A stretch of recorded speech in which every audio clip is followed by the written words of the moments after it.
Welcome to NEET biology Tamil. நான் உங்க ஸ்வாதிங்க.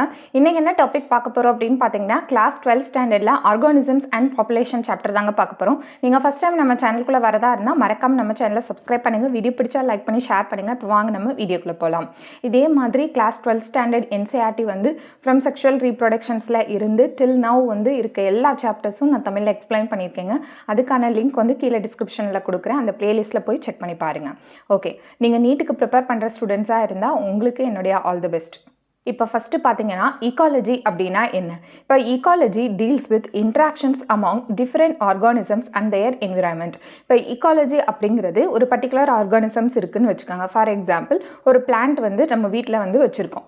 S, so மண்ணில் உள்ள organisms and also the sand, air, இது எல்லாத்துலேயும் இன்ட்ராக்ஷன்ஸ் இருந்து தான் அந்த பர்டிகுலர் ஆர்கானிசம்ஸ் வந்து வளருது. அதாவது ecology deals with interactions among different organisms, அதாவது வெரைட்டி ஆஃப் ஆர்கானிசம்ஸ் இன்ட்ராக்ஷன்ஸ் தொடர்புல இருக்கும் அண்ட் தேர் என்விரான்மெண்டோட, இதுதான் ஈகாலஜி அப்படின்னு சொல்லுவாங்க. Okay, organism get adapted to their environment for their survival and reproductions. ஆமாம், இப்போ நம்ம பார்த்தீங்கன்னா இந்த என்விரான்மெண்ட்டுக்கு நம்ம வந்து அடாப்டாக இருக்கோம். எதுக்கு? நம்ம உயிர் வாழணும் அண்ட் ஆல்சோ ரீப்ரொடக்ஷன்ஸ்க்கு. அதை தான் சொல்கிறாங்க. இதே போல் ஒவ்வொரு ஆர்கானிசம்ஸ் பார்த்தீங்கன்னா கெட் அடாப்டட் டு த என்விரான்மெண்ட்க்கு அடாப்டடாக இருக்கும். எதுக்குன்னா ஃபார் அதோட சர்வைவல், உயிர் வாழ்றதுக்காகவும் அண்ட் ரீப்ரொடக்ஷன்ஸ் பண்ணுறதுக்காகவும். இதுதான்ப்பா ஸ்டெப்ஸ் ஆஃப் பயாலஜிக்கல் ஆர்கனைசேஷன் அப்படின்னு சொல்கிறது. இப்போ பயாலஜிக்கல் ஆர்கனைசேஷன் எப்படி எதுலேருந்து ஸ்டார்ட் ஆனது அப்படின்னு பார்த்தீங்கன்னா, முதல்ல மேக்ரோ மாலிகுல்ஸ் ஃபார்மில் இருந்தது. எது? புரோட்டீன், கார்போஹைட்ரேட், நியூக்ளிக் ஆசிட் அப்படிங்கிற மேக்ரோ மாலிகுல்ஸ் ஃபார்மில் இருந்தது. அதெல்லாம் ஒன்றா சேர்ந்து செல்ஸாக வந்து ஃபார்ம் ஆனது. செல்ஸ்லாம் வந்து ஒன்றா சேர்ந்து ஒரு டிஷ்யூஸை வந்து ஃபார்ம் பண்ணும். டிஷ்யூஸ்லாம் ஒன்றா சேர்ந்து ஒரு ஆர்கன்ஸ் ஃபார்ம் பண்ணுது. ஆர்கன்லாம் வந்து ஒன்றா சேர்ந்து ஒரு இண்டிவிஜுவல் ஆர்கானிசம்ஸ். இப்போ இண்டிவிஜுவல் ஆர்கானிசம்ஸ்னால் ஒன்றா சேர்ந்து ஒரு பாப்புலேஷன்ஸ். இப்போ நம்மெல்லாம் பார்த்தீங்கன்னா ஒரு பாப்புலேஷன்ஸ். எஸ், நம்மெல்லாம் ஹியூமன்ஸ், இண்டிவிஜுவல் ஆர்கானிசம்ஸ்லாம். ஓகே, அதே மாதிரி பாப்புலேஷன்ஸ்லாம் ஒன்றா சேர்ந்து ஒரு பர்டிகுலர் கம்யூனிட்டி வந்து ஃபார்ம் பண்ணுவாங்க. கம்யூனிட்டிலாம் ஒன்றா சேர்ந்து எது ஃபார்ம் பண்ணால் ஈகோ சிஸ்டம் வந்து ஃபார்ம் பண்ணுவாங்க. இந்த ஈகோ சிஸ்டம்லாம் ஒன்றா சேர்ந்து தான் பயோம் அப்படின்னு சொல்லுவாங்க. சாப்டரில் பார்த்தீங்கன்னா ஈகாலஜியை நம்ம ஆர்கானிசம்ஸ் லெவலையும், அதாவது இண்டிவிஜுவல் ஆர்கன்லாம் சேர்ந்து ஆர்கானிசம்ஸ் சொன்னோமா, அப்போ ஆர்கானிசம்ஸும் அண்ட் ஆல்சோ பாப்புலேஷன்ஸ், இந்த ரெண்டையும் தான் இன்னும் டீட்டெயிலாக இந்த சாப்டரில் நம்ம படிக்க போகிறோம். பாப்புலேஷன் அப்படின்னா என்னப்பா? இப்போ population it is a group of similar individuals living in a geographical area sharing similar resources and capable of interbreeding. அதாவது பாப்புலேஷன் அப்படிங்கிறது group of similar individuals, ஒரே மாதிரியான இண்டிவிஜுவல்ஸ் வந்து ஒன்றா கூட்டமாக வாழ்வாங்க ஒரு பர்டிகுலர் ஜியாகிரபிக்கல் ஏரியாவில். ஷேரிங் சிமிலர் ரிசோர்ஸஸ், ஒரே கைண்ட் ஆஃப் ஃபுட்டு வந்து அவங்க சாப்பிட்டுப்பாங்க அண்ட் கேபபிள் ஆஃப் இன்டர்பிரீடிங். இப்போ பாருங்கள், ஃபார் எக்ஸாம்பிள் இப்போ வந்து ஹியூமன்ஸ் அப்படின்னு எடுத்துக்கோங்க. மனிதர்கள்லாம் பார்த்தீங்கன்னா நம்ம பர்டிகுலர் ஜியாகிரபிக்கல் ஏரியாவில் தான் வாழ்கிறோம். எஸ், இதே வந்து ரொம்ப டீப் டெசர்ட்லேயோ டீப் ஓஷன்ஸ்லேயோ மனிதர்கள்லாம் வாழ்கிறதில்ல. அப்போ பர்டிகுலர் ஜியாகிரபிக்கல் ஏரியாவில் தான் ஒரு குறிப்பிட்ட பாப்புலேஷன்ஸ் வந்து வளருது. அதே மாதிரி பார்த்தீங்கன்னா ஷேரிங் சிமிலர் ரிசோர்ஸஸ்னால் என்ன? Food material. நம்மலாம் வந்து என்ன ஃபுட் மெட்டீரியல் சாப்பிட்றோம்? பிளான்ட் பேஸ்டு சாப்பிட்றோம் அண்ட் ஆல்சோ அனிமல் பேஸ்டு, அதாவது சேம் கைண்ட் ஆஃப் ஃபுட்டு தான் நம்ம வந்து சாப்பிட்றோம் ஹியூமன்ஸ் ஓரளவுக்கு. ஓகே, அண்ட் கேபபிள் ஆஃப் இன்டர்பிரீடிங் அப்படிங்கிறது செக்ஷுவல் ரீப்ரொடக்ஷன். அதாவது இப்போ மனிதர்கள் அப்படின்னா அவங்களுக்குள்ளேயே வந்து பிரீட் பண்ணிக்கிறாங்க. இப்போ கேட் அப்படின்னு எடுத்துச்சுன்னா கேட்குள்ளேயே பிரீட் பண்ணிக்கிறது. நாய் அப்படின்னு எடுத்துக்கிச்சுன்னா டாகுக்குள்ளேயே பிரீட் பண்ணிக்கிறது. இதுக்கு பேர் தான் இன்டர்பிரீடிங் அப்படின்னு சொல்றாங்க. இப்போ சில ஸ்பீசிஸ் பார்த்தீங்க அப்படின்னா இன்டர்பிரீட் பண்ணல, அதாவது செக்ஷுவல் ரீப்ரொடக்ஷன்ஸ் பண்ணல அப்படின்னாலும் அவங்கெல்லாம் ஒரே பாப்புலேஷன் அப்படின்னு சொல்லுவாங்க. அதுக்கு என்ன எக்ஸாம்பிள் அப்படின்னு பார்த்தீங்கன்னா பனானா அண்ட் ஆல்சோ கரும்பு, சுகர் கேன், இதெல்லாம் பார்த்தீங்க அப்படின்னா ஏசெக்ஷுவல் ரீப்ரொடக்ஷன்ஸ் பண்ணும். ஆனால் அதெல்லாமே சேர்ந்து நம்ம பாப்புலேஷன் தான் அப்படின்னு சொல்கிறோம். ஓகே, அப்போ எக்ஸாம்பிள் பார்த்தீங்கன்னா கார்மோரன்ஸ் இன் த வெட்ஃபீல்ட், ரேட் அதாவது ஒரு பொந்துக்குள்ளே இருக்கக்கூடிய எலி, and also teakwood in the forest. இப்போ ஃபாரஸ்ட்டில் வந்து தேக்கு மரமாக இருக்கும் அந்த பர்டிகுலர் ஜியாகிரபிக்கல் ஏரியா. அது சிமிலர் ரிசோர்ஸை வந்து பண்ணும். அது இன்னொரு தேக்கு மரத்தை தான் வந்து ப்ரீட் பண்ணும். எஸ், அதுக்கப்புறம் bacteria in the culture plate, ஒரு பர்டிகுலர் கல்ச்சர் பிளேட்டில் இருக்கக்கூடிய பாக்டீரியா, இதுவும் ஒரு பாப்புலேஷன் தான். அண்ட் ஆல்சோ லோட்டஸ் பிளான்ட் இந்த லோட்டஸ் பாண்ட் இருக்கக்கூடிய தாமரைப்பூ, நிறைய தாமரைப்பூ வந்து இருக்கும்ல, இது எல்லாமே வந்து என்னன்னு சொல்றாங்கன்னா பாப்புலேஷன் தான் அப்படின்னு சொல்றாங்க. லாஸ்ட் சாப்டர்ல நம்ம பார்த்தோம்ப்பா. எதுல பார்த்தோம்? இப்போ டார்வினுடைய எவல்யூஷன் சாப்டர்ல பார்த்தீங்கன்னா, இப்போ ஒரு குறிப்பிட்ட பாப்புலேஷன்ஸ் இருப்பாங்க. இந்த பாப்புலேஷன் வந்து எந்த என்விரான்மெண்ட்க்கு அடாப்ட் பண்ணி இருக்கோ அவங்க தான் வந்து அடுத்தடுத்த ப்ரோஜெனிஸ்க்கு வந்து கடத்தப்படுவாங்க அப்படின்னு சொல்றோமா. அப்ப பாப்புலேஷன் ஈகாலஜி அப்படிங்கிறது எதோட லிங்க் பண்ணுது அப்படின்னு பார்த்தீங்கன்னா, ecology, population genetics and evolution இது எல்லாத்தையுமே வந்து லிங்க் பண்ணுதுப்பா. இப்போ ஃபார் எக்ஸாம்பிள் இப்போ நம்ம பாக்டீரியாவை வச்சே நம்ம படித்தோம். என்ன படித்தோம்? இப்போ ஏ பாக்டீரியா, பி பாக்டீரியான்னு எடுத்துக்கிறோம். இந்த மீடியமை சேஞ்ச் பண்ணுறோம். பி பாக்டீரியா தான் க்ரோ ஆகுது. அப்போ நேச்சுரல் வந்து எதை செலக்ட் பண்ணியிருக்குன்னா பி பாக்டீரியா. அப்போ இதோட ப்ரோஜெனிஸ் தான் அதிகமாக வளரும் அப்படிங்கிறத படித்தோமா. அப்போ பாப்புலேஷன் ஈகாலஜி அப்படிங்கிறது is a connection links between எதுக்கு நடுவில் அப்படின்னு பார்த்தீங்கன்னா ecology, population genetics and evolution இது எல்லாத்துக்குமான ஒரு லிங்காக இருக்குது அப்படின்னு சொல்கிறாங்க. நெக்ஸ்ட் வந்து பார்த்தீங்கன்னாப்பா பாப்புலேஷன் அட்ரிபியூட்ஸ். இது என்ன பாப்புலேஷன் அட்ரிபியூட்ஸ் அப்படின்னு பார்த்தீங்கன்னா, இப்போ ஃபார் எக்ஸாம்பிள் இப்போ இண்டிவிஜுவல் ஆர்கானிசம்ஸ்க்கு இருக்கக்கூடிய சில பண்புகள் வந்து பாப்புலேஷன்ஸ்க்கு இருக்காது. அதே மாதிரி பாப்புலேஷன்ஸ் இருக்கக்கூடிய சில கேரக்டரிஸ்டிக்ஸ் அட்ரிபியூட்ஸ் அப்படின்னா பண்புகள் அப்படின்னு தமிழில் சொல்லுவீங்கப்பா. ஓகே, அது வந்து பாப்புலேஷன்ஸ் இருக்கக்கூடிய அட்ரிபியூட்ஸ் பார்த்தீங்கன்னா இண்டிவிஜுவல்ஸ் ஆர்கானிசம்ஸ்க்கு இருக்காது. ஃபார் எக்ஸாம்பிள் இப்போ இண்டிவிஜுவல் ஒரு மனுஷன் இருக்கான் அப்படின்னு வச்சுக்கோங்க. இப்போ ஒரு பர்சன் இருக்கான். இவன் வந்து என்னன்னு நம்ம சொல்லுவோம்?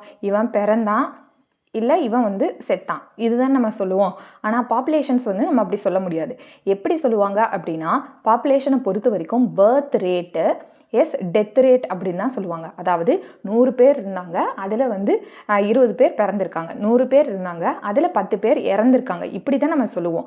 அப்போ இதுக்கு பேர் தான் birth rate and death rate அப்படின்னு சொல்லுவாங்க. இந்த பர்த் ரேட், டெத் ரேட் அப்படின்னு சொல்கிறோம்ல, அதை வந்து எப்படி சொல்கிறாங்க அப்படின்னு பார்த்தீங்கன்னா, பர்த் ரேட் அப்படிங்கிறது per capita birth. Per capita birth அப்படின்னா என்னப்பா? அந்த பர்டிகுலர் டைமில் எவ்வளோ பேர் வந்து பிறந்திருக்காங்க அதான். இப்போ death rate R per capita deaths. Per capita deaths அப்படின்னா என்ன? பர்டிகுலர் டியூரேஷன் டைமில் எவ்வளோ பேர் வந்து செத்துருக்காங்க அப்படின்னு சொல்கிறதுனா per capita birth, per capita death அப்படின்னு சொல்கிறோம். அப்போ இந்த ரேட் அப்படின்னு சொல்கிறது வந்து இண்டிவிஜுவல் ஆர்கானிசம்ஸ்க்கு கிடையாது, ஒரு பாப்புலேஷன்ஸ்க்கு தான் இந்த விதமான அட்ரிபியூட்ஸை நம்ம பயன்படுத்துவோம். ஓகே, ரேட்டை எப்படிப்பா கண்டுபிடிப்பீங்க? அதாவது இப்போ ஃபார் எக்ஸாம்பிள் இப்போ 1 இயர் டைமில் நம்ம எடுத்துக்கிறோம், சரியா? இப்போ 1 இயர் ஸ்டார்ட் ஆகும்போது இருக்கக்கூடிய லோட்டஸ் பிளான்ட்டினுடைய எண்ணிக்கை 20. 1 இயர் கழிச்சு நம்பர் ஆஃப் பர்த் வந்து எவ்வளோ இருக்குது அப்படின்னு பார்த்தீங்கன்னா 8 புதுசாக ஆட் ஆயிருக்கு. அப்போ டோட்டலாக அந்த குளத்தில் இப்போ 28 இருக்குது. அப்போ பர்த் ரேட்டை நம்ம கண்டுபிடிக்கணும். எப்படி கண்டுபிடிக்க போகிறோம் அப்படின்னு பார்த்தீங்கன்னா, இப்போ அந்த 1 இயர் ஸ்டார்ட் ஆகிறதுக்கு முன்னாடி எத்தனை லோட்டஸ் பிளான்ட் இருந்தது? 20 இருந்ததா? அதை கீழே போட்டுக்கணும். Number of lotus in the pond. அதுக்கப்புறம் மேலே பார்த்தீங்கன்னா நம்பர் ஆஃப் பர்த் எவ்வளோ வந்து புதுசாக பிறந்திருக்கு. இதை போட்டீங்க அப்படின்னா நமக்கு எவ்வளோ ரேட் இருக்குது அப்படிங்கிறத நம்ம ஃபைண்ட் பண்ணிடலாம். ஓகே, இதே மாதிரி பார்த்தீங்க அப்படின்னா டெத் ரேட்டு. ஒரு லேப்ல வந்து ஃப்ரூட் ஃப்ளைஸை வந்து க்ரோ பண்ணுறாங்கப்பா. டோட்டலாக 40 ஃப்ரூட் ஃப்ளைஸ் இருக்குது. அதில் வந்து பார்த்தீங்கன்னா 4 ஃப்ரூட் ஃப்ளைஸ் வந்து இறந்துருச்சு. இப்போ நம்ம டெத் ரேட்டை நம்ம கால்குலேட் பண்ணணும். எப்படி டெத் ரேட்டை கால்குலேட் பண்ணுறாங்க அப்படின்னு பார்த்தீங்கன்னா, அதாவது இது வந்து எவ்வளோ டியூரேஷனுக்கு எடுத்துக்கிறாங்க? 1 வீக் டியூரேஷனுக்கு எடுத்துக்கிறாங்க. அப்போ இதை நம்ம எவ்வளோக்கு எடுத்துக்கிட்டோம்? 1 இயர் டியூரேஷனுக்கு நம்ம எடுத்துக்கிட்டோம். அதனால தான் இது per capita birth, per capita death அப்படின்னு சொல்கிறது. அந்த பர்டிகுலர் கால இடைவெளியில் எவ்வளோ வந்து பிறந்திருக்கு, எவ்வளோ வந்து இறந்திருக்கு அப்படின்னு கண்டுபிடிக்கிறதுக்கு. இப்போ 1 வீக்கில் பார்த்தீங்கன்னா 40 இருந்தது, 4 செத்து போயிடுச்சு. அப்போ எவ்வளோ ஆவரேஜாக வந்து இறப்பு விகிதம் அப்படிங்கிறத நம்ம கண்டுபிடிக்கலாம்னா, number of death by total number of fruit flies. Total number of fruit ஃப்ளைஸ்னா இப்போ இருக்கிற எண்ணிக்கை இல்லை, முன்னாடி எவ்வளோ ஃப்ரூட் ஃப்ளைஸ் இருந்ததோ அதான் total number of fruit flies. அப்போ 4/40 போட்டிங்கன்னா 0.1% வந்து டெத் ரேட் வந்து நடந்திருக்கு பெர் வீக். அவ்வளோதான். ரேஷியோ எப்படி வந்து கண்டுபிடிக்கிறது? இப்போ உங்கள் கிளாஸில் ஒரு 100 பேர் இருக்காங்க அப்படின்னா அதில் 60% வந்து ஃபீமேல்ஸ் இருக்காங்க, 40% வந்து மேல்ஸ் இருக்காங்க. அதாவது பர்சன்டேஜ் பேசிஸில் நம்ம சொல்கிறோம்ல, இதுக்கு பேர் தான் செக்ஸ் ரேஷியோ அப்படிங்கிறது. இதுவும் பாப்புலேஷனுடைய ஒரு அட்ரிபியூட்ஸ் தான். இண்டிவிஜுவல் வந்து நம்ம ரேஷியோலலாம் நம்ம சொல்ல மாட்டோம். ஓகே, நெக்ஸ்ட் வந்து பார்த்தீங்கன்னாப்பா age distribution can be composed of individuals of different age group. இப்போ உங்ககிட்ட ஒரு குறிப்பிட்ட நம்பர் ஆஃப் பாப்புலேஷன்ஸ் வந்து கொடுத்துருக்காங்கப்பா. ஃபார் எக்ஸாம்பிள் ஒரு 1000 பேர் அப்படின்னு நம்மளுக்கு கொடுத்துருக்காங்க அப்படின்னா அந்த 1000 பேரும் பார்த்தீங்கன்னா ஒரே ஏஜ் குரூப்பில் இருக்க மாட்டாங்க, டிஃப்ரெண்ட் ஏஜ் குரூப்பில் இருப்பாங்கல்ல. அதாவது சின்ன குழந்தைங்க இருப்பாங்க, மிடில் ஏஜில் இருக்கவங்க இருப்பாங்க, அடல்சன்ஸ் இருப்பாங்க, ஓல்ட் ஏஜில் இருக்கக்கூடிய இருக்கு. இப்போ அந்த பாப்புலேஷன் வந்து வளர்ந்துக்கிட்டு இருக்கா, இல்லை ஸ்டேபிளாக இருக்கா, இல்லை டிக்ளைன் ஆகிட்டு இருக்கா? அதாவது இந்த பாப்புலேஷன் வந்து க்ரோயிங் ஸ்டேஜ் ஸ்டேஜில் இருக்கா, இல்லை ஸ்டேபிளாக இருக்குதா, இல்லை வந்து டிக்ளைனிங் ஸ்டேஜில் இருக்கா அப்படிங்கிறத ஈஸியாக இந்த பிளாட் போட்டு நம்ம தெரிஞ்சுக்கலாம் அப்படின்னு சொல்கிறாங்க. அது என்ன அப்படின்னு பார்த்தீங்கன்னா, the age distribution plot for a given population is given by age pyramid. எத்தனை ஏஜில் யார் யார் இருக்காங்க அப்படின்ட்டு நம்ம ஒரு பிளாட் மாதிரி வரைய போகிறோம்ல, அதுதான் ஏஜ் பிரமிட் அப்படின்னு சொல்லுவாங்க.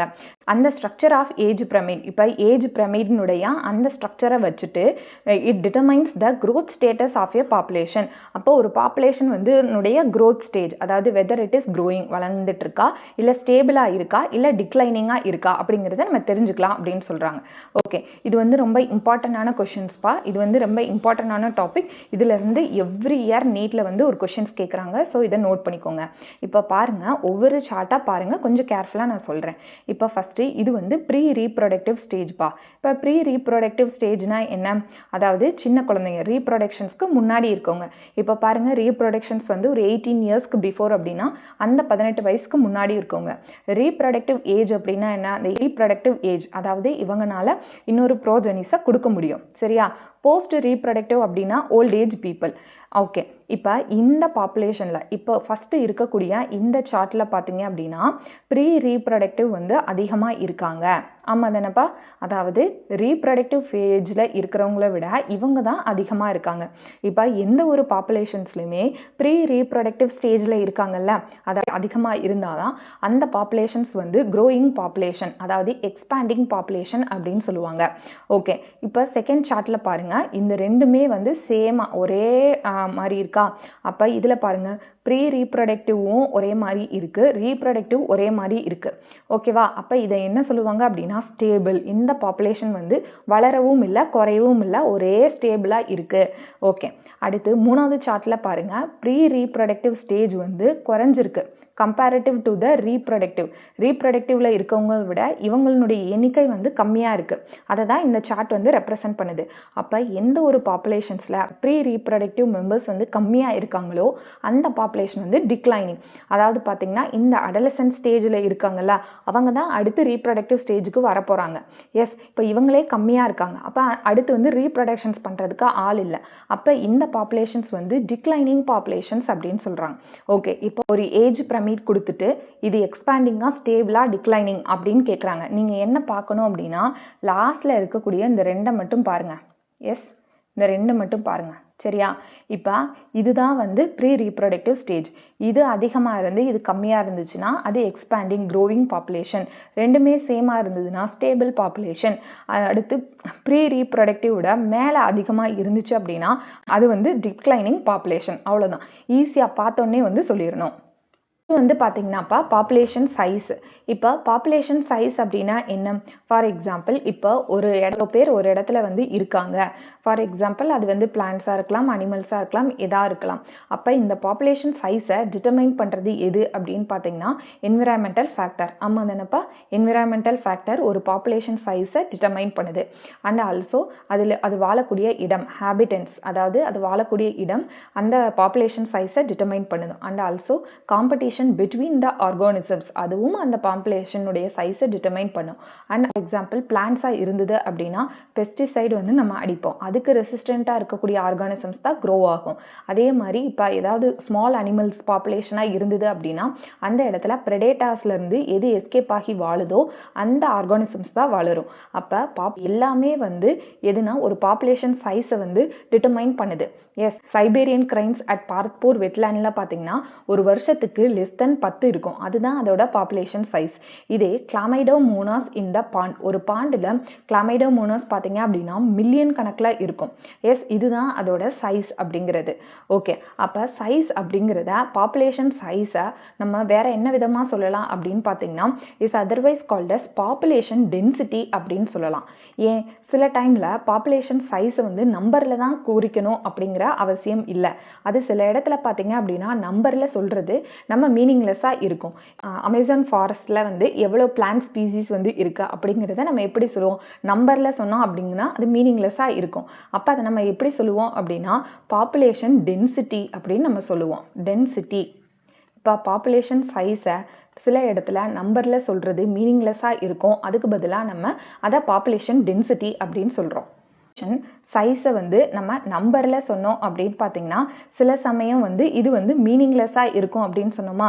ஓகே, அப்போ பாப்புலேஷன் சைஸை வந்து எப்படி குறிக்கலாம்? ஃபார் எக்ஸாம்பிள் உங்கள் என்சிஆர்டியில் கொடுத்துருக்காங்கப்பா, ஒரு லார்ஜ் பேனியன் ட்ரீ ஒன்று இருக்குது. எஸ், அதுக்கு கீழே பார்த்தீங்க அப்படின்னா 200 பார்த்தீனியம் பிளான்ட்ஸ் வந்து இருக்குது. இப்போ நம்பரில் கணக்கிட்டோம் அப்படின்னு பார்த்தீங்கன்னா இந்த பார்த்தீனியம் பிளான்ட்ஸ் தான் வந்து அதிகமாக இருக்கும். ஆனால் ட்ரீ வந்து ஒன்று தான். இப்படி நம்ம கணக்கிடுறது வந்து மீனிங்லெஸ்ஸாக இருக்கும்ப்பா. இது வந்து நியாயமே கிடையாது. ஏன்? இந்த லார்ஜ் கேனோப்பி அப்படின்னு கொடுத்துருப்பாங்க என்சிஆர்டியில். அப்படிங்கிறது the outer surface of the tree. இப்போ ட்ரீ வந்து பெருசுப்பா. இதோட பயாலஜிக்கல் ரோல் என்ன, இதோட பயோமாஸ் என்ன, இதை சார்ந்து எவ்வளோ வந்து இன்செக்ட்ஸ் இருக்குது, இதை சார்ந்து மற்ற பேர்ட் ஸ்பீசிஸ் இருக்குது. அப்போ கம்பேரிட்டிவாக ட்ரீ தான் வந்து பாப்புலேஷன் டென்சிட்டியில் வந்து அதிகமாக இருக்கும் தென் த பார்த்தீனியம். அதாவது கம்பேரிட்டிவ்லி பாப்புலேஷன் டென்சிட்டி பார்த்தீங்கன்னா இந்த பேனியன் ட்ரீக்கு வந்து அதிகமாக இருக்கும் comparative to the parthenium plants. இந்த இடத்துல இந்த பேனியன் ட்ரீக்கும் பார்த்தீனியம் பிளான்ட்ஸ்க்கும் எப்படி வந்து பாப்புலேஷன் சைஸை வந்து நம்ம கணக்கிடுறது? நம்பரில் கணக்கிடுறதுக்கு பதிலாக இந்த இடத்துல பயோமாஸை வந்து நம்ம கால்குலேட் பண்ணோம் அப்படின்னா தான் அது மீனிங்ஃபுல்லாக இருக்கும். இதே மாதிரி பார்த்தீங்கன்னா இப்போ ஃபார் எக்ஸாம்பிள் ஒரு கல்ச்சர் பிளேட்டில் மில்லியன் கணக்கில் பாக்டீரியா இருக்குது. இந்த மில்லியன் கணக்கில் ஒன்றா எண்ணிட்டு இருக்க முடியுமா? அதை எப்படி எண்ணுவாங்க அப்படின்னு பார்த்தீங்கன்னா ஒரு பர்டிகுலர் ஸ்கொயர் ஃபீட்டில், இந்த பர்டிகுலர் ஸ்கொயர் மீட்டரில் எவ்வளோ வந்து பாக்டீரியா இருக்குது, அதாவது அப்சல்யூட் டென்சிட்டியை கணக்கிடுறதுக்கு பதிலாக இந்த ரிலேட்டிவ் டென்சிட்டியை கால்குலேட் பண்ணி டோட்டல் அமௌண்ட் எவ்வளோ இருக்குது அப்படின்னு பார்த்துப்பாங்க. அதாவது ஒரு ஸ்கொயர் மீட்டரில் வந்து இவ்வளவு பாக்டீரியா இருக்குது, அப்போ டோட்டல் இவ்வளோ ஸ்கொயர் மீட்டரில் எவ்வளோ பாக்டீரியா இருக்குது அப்படிங்கிறத கால்குலேட் பண்ணிப்பாங்கப்பா. இதுதான் வந்து best method for measuring the population density. அதே மாதிரி இப்போ ஒரு பாண்டில் ஃபிஷ் இருக்குது. எஸ், எத்தனை ஃபிஷ் இருக்குது அப்படிங்கிறத எப்படி வந்து கால்குலேட் பண்ணுவீங்க? ஒன்றுன்னா வந்து பிடிச்சி எண்ணிட்டு இருக்க முடியாது, ஏன்னா ஃபிஷ்ஷெல்லாம் வந்து ஓடிடும். அப்போ இதை எப்படி கால்குலேட் பண்ணுறாங்க அப்படின்னா ஒரு பர்டிகுலர் ஸ்கொயர் ஃபீட்டில் எத்தனை ஃபிஷ் இருக்குது அப்படிங்கிறத கால்குலேட் பண்ணிவிட்டு total area of the pond வந்து மல்டிப்ளை பண்ணி நமக்கு எத்தனை ஃபிஷ் இருக்குது அப்படிங்கிறத சொல்லுவாங்கப்பா. இதுக்கு பேர் ரிலேட்டிவ் டென்சிட்டி அப்படின்னு சொல்லுவாங்க. அப்சல்யூட் டென்சிட்டிங்கிறது மொத்தமாக நம்ம கால்குலேட் பண்ணுறது, ஆனால் இந்த இடத்துல மொத்தமாக நம்ம கால்குலேட் பண்ண முடியாது. ஸோ ஒரு பர்டிகுலர் ஏரியாவுக்கு மட்டும் நம்ம கால்குலேட் பண்ணுறது ரிலேட்டிவ் டென்சிட்டி அப்படின்னு சொல்லுவாங்க. இதுதான் வந்து மோர் மீனிங்ஃபுல்லாக இருக்கும். Okay, pugmarks and faecal pellets. இது என்ன பக்மார்க்ஸ் அண்ட் ஃபீக்கல் பெல்லட்ஸ்னா நேஷனல் ரிசர்வ் ஃபாரஸ்ட்ல போய் ஒவ்வொரு புலியாக பிடிச்சி நம்ம எண்ணிக்கிட்டு இருக்க முடியாது. இதே மாதிரி பாக்டீரியாவை கால்குலேட் பண்ண மாதிரி ஒரு பர்டிகுலர் ஸ்கொயர் ஃபீட்டில் இத்தனை புலி இருந்துச்சு, அப்போ காடு இவ்வளோ பெரிய பரப்பளவு அப்படின்லாம் நம்ம எண்ணிட்டு இருக்க முடியாது. அப்படி வந்து அதை கால்குலேட் பண்ணுறாங்க அப்படின்னு பார்த்தீங்கன்னா அதோட கால் தடங்கள், இப்போ புலி, யானை அப்படின்லாம் இருந்தது அப்படின்னா அதோட பக்மார்க்ஸை வச்சு அதோட எண்ணிக்கை வந்து கணக்கிடுவாங்கப்பா. அதே மாதிரி அதோட ஃபீக்கல் பெல்லட்ஸ், அதாவது இப்போ யானை சாணம் இருக்குல்ல, அதோட அந்த ஃபீக்கல் பெல்லட்ஸை வச்சு எத்தனை ஆர்கானிசம்ஸ் வந்து நியூவாக பிறந்திருக்கு அதோட பாப்புலேஷன் டென்சிட்டியை வந்து கால்குலேட் பண்ணுறாங்க. நெக்ஸ்ட் டாபிக் பார்த்தீங்கன்னாப்பா பாப்புலேஷன் growth. பாப்புலேஷன் growthனா என்ன? இப்போ ஒரு குறிப்பிட்ட சைஸ் ஆஃப் பாப்புலேஷன்ஸ் இருக்காங்க. ஃபார் எக்ஸாம்பிள் ஒரு ஊரில் 1,00,000 பேர் இருக்காங்க அப்படின்னு வச்சுக்கோங்க. இந்த size of population is an ever changing aspect. அந்த பாப்புலேஷன் சைஸ் வந்து சேஞ்ச் ஆகலாம். எப்படி சேஞ்ச் ஆகலாம்? அதோட ஃபுட்டோட அவைலபிலிட்டி, ரிசோர்ஸோட யூட்டிலைசேஷன் அண்ட் ஆல்சோ ப்ரெடேஷன் ப்ரெஷர்னா என்ன? ஏதாவது எதிரிகள் இருந்து தாக்குறது, வெதர் கண்டிஷன்ஸ், இது எல்லாமே வந்து அந்த பாப்புலேஷன் டென்சிட்டியை வந்து கண்டிப்பாக அஃபெக்ட் பண்ணணும். This gives us an idea whether a certain population is growing or declining. அப்போ இப்போ 1,00,000 பேர் இருக்காங்க, அதில் இப்படி அந்த பாப்புலேஷன் சைஸை அஃபெக்ட் பண்ணுறதுக்கு இவ்வளோ ஃபேக்டர்ஸ் வந்து இருக்குது. ஓகேவா? அப்போ இந்த பாப்புலேஷன் வந்து க்ரோ ஆயிருக்கா டிக்ளைன் ஆயிருக்கா அப்படிங்கிறத டிட்டர்மைன் பண்ணுறதுக்கு 4 ரீசன்ஸ் வந்து இருக்குன்னு சொல்கிறாங்கப்பா. ஓகே, நேட்டாலிட்டி அப்படிங்கிறது இப்போ ஒரு குறிப்பிட்ட பாப்புலேஷன்ஸில் வந்து எவ்வளோ பேர் வந்து பிறக்கிறாங்க அப்படிங்கிறது தான் number of births during a given period in a given population. இது நேட்டாலிட்டி. அதே மாதிரி மார்டாலிட்டி அப்படிங்கிறது டெத்துப்பா. இதை வந்து கேபிட்டல் D அப்படின்னு சொல்லுவோம். Number of deaths during a given period in a given population, அதாவது ஒரு குறிப்பிட்ட பாப்புலேஷன்ல எவ்வளோ பேர் வந்து இறந்திருக்காங்க, இது வந்து மார்டாலிட்டி. அதே மாதிரி இம்மைக்ரேஷன், அதாவது number of individuals of the same species who have come into the habitat from elsewhere during a given period of time. அதாவது வெளியில இருந்து நம்ம ஊருக்கு எவ்வளோ பேர் வந்திருக்காங்க. இப்போ நான் சொன்னேன்ல 1,00,000 பேர் நம்ம ஊரில் இருக்காங்க. இந்த 1,00,000 பேரில் எவ்வளோ பேர் பிறந்திருக்காங்க அப்படிங்கிறது நேட்டாலிட்டி, எவ்வளோ பேர் வந்து இறந்திருக்காங்க அப்படிங்கிறது மார்ட்டாலிட்டி, எவ்வளோ பேர் வெளியிலேருந்து உள்ளே வந்திருக்காங்க அது வந்து இம்மைக்ரேஷன். வெளியிலேருந்து உள்ளே வந்திருக்காங்கன்னா இப்போ நார்த் இந்தியன்ஸ் நம்ம ஊருக்குள்ளே வந்திருக்காங்கன்னு வச்சுக்கோங்க. அப்போ பாப்புலேஷன் டென்சிட்டி அதிகமாகுள்ள. அதே மாதிரி எவ்வளோ பேர் இங்கேருந்து வெளியில் போயிருக்காங்க, இவங்க வந்து இமிக்ரேஷன் அப்படின்னு சொல்லுவாங்க. அப்போ இந்த 4 ரீசன்ஸ் தான் இந்த பாப்புலேஷன் டென்சிட்டியை வந்து அஃபெக்ட் பண்ணும் அப்படின்னு சொல்கிறாங்கப்பா. அப்போ இதை வச்சு ஒரு பாப்புலேஷன்ஸ் வந்து க்ரோயிங்கில் இருக்கா இல்லை டிக்ளைனிங்கில் இருக்கா அப்படிங்கிறத நம்ம ஃபைன் பண்ணிடலாம். ஓகே, இதுக்கான ஃபார்முலாஸ் வந்து கொடுத்துருக்காங்கப்பா. நார்மலாக பாப்புலேஷன் டென்சிட்டியை நம்ம எப்படி பண்ணுவோம், எப்படி மென்ஷன் பண்ணி எழுதுவோம், என் கேபிட்டல் என் அப்படின்ட்டு. N is the population density at time t. Population டென்சிட்டியை எப்படி கால்குலேட் பண்ணுவாங்க அப்படின்னா என் டி பிளஸ் 1 அப்படின்னா என்னப்பா, டி பிளஸ் 1 அப்படிங்கிறது இப்போ for example N T plus 1 அப்படிங்கிறது இன்னைக்கு என்னப்பா டேட்டு 2024ல் பாப்புலேஷன் டென்சிட்டியை நான் மெஷர் பண்ண போகிறேன். நான் எந்த டைமில் இந்த பாப்புலேஷன் டென்சிட்டியை ஸ்டார்ட் பண்ணேன், இப்போ ஃபார் எக்ஸாம்பிள் 2023ல் எவ்வளோ பாப்புலேஷன் இருந்தா, ஃபார் எக்ஸாம்பிள் 2023ல் 1 lakh வந்து இருந்தாங்க அப்படின்னு வச்சுக்கோங்க. எஸ், அது என்டி. இப்போ வந்து நம்ம கால்குலேட் பண்ண போகிறோம்ல, அது வந்து 2024ல் வந்து என்டி பிளஸ் 1. ஓகேவா? அப்புறம் இங்கே பாருங்க, இப்போ பர்த் பிளஸ் இம்மைக்ரேஷன். பர்த் பிளஸ் இம்மைக்ரேஷன்னா என்ன, புதுசாக வந்து பிறந்தவங்க அவங்கள வந்து நேட்டாலிட்டி அப்படின்னு சொல்லுவாங்க. இம்மைக்ரேஷன் அப்படின்னா வெளியிலேருந்து வந்தவங்க. அப்போ புதுசாக பிறந்தவங்களும் வெளியிலேருந்து வந்தவங்களும் இப்போ ஃபார் எக்ஸாம்பிள் இந்த 1,00,000ல் 100 பேர் பிறந்திருக்காங்க, 200 பேர் வெளியிலேருந்து வந்திருக்காங்க. அப்போ மைனஸ் பண்ணணும். ஆனால் இங்கேருந்து டெத், இறந்தவங்க 50 பேர், இங்கேருந்து வெளியே போனவங்க 100 பேர், இப்படி வச்சுக்கோங்க. பர்த் பிளஸ் இம்மைக்ரேஷன் எவ்வளோ வருதுன்னு பாருங்க, 300. Yes, minus death plus immigration 150 plus இப்போ என்டி வந்து 1 lakhல இருக்கு. ஓகேவா? அப்போ 1 lakh பிளஸ் இப்போ 300 மைனஸ் 150. அப்போ இது வந்து இப்படி போடலாமா, 1,150,000 அப்படின்னு போடலாமா?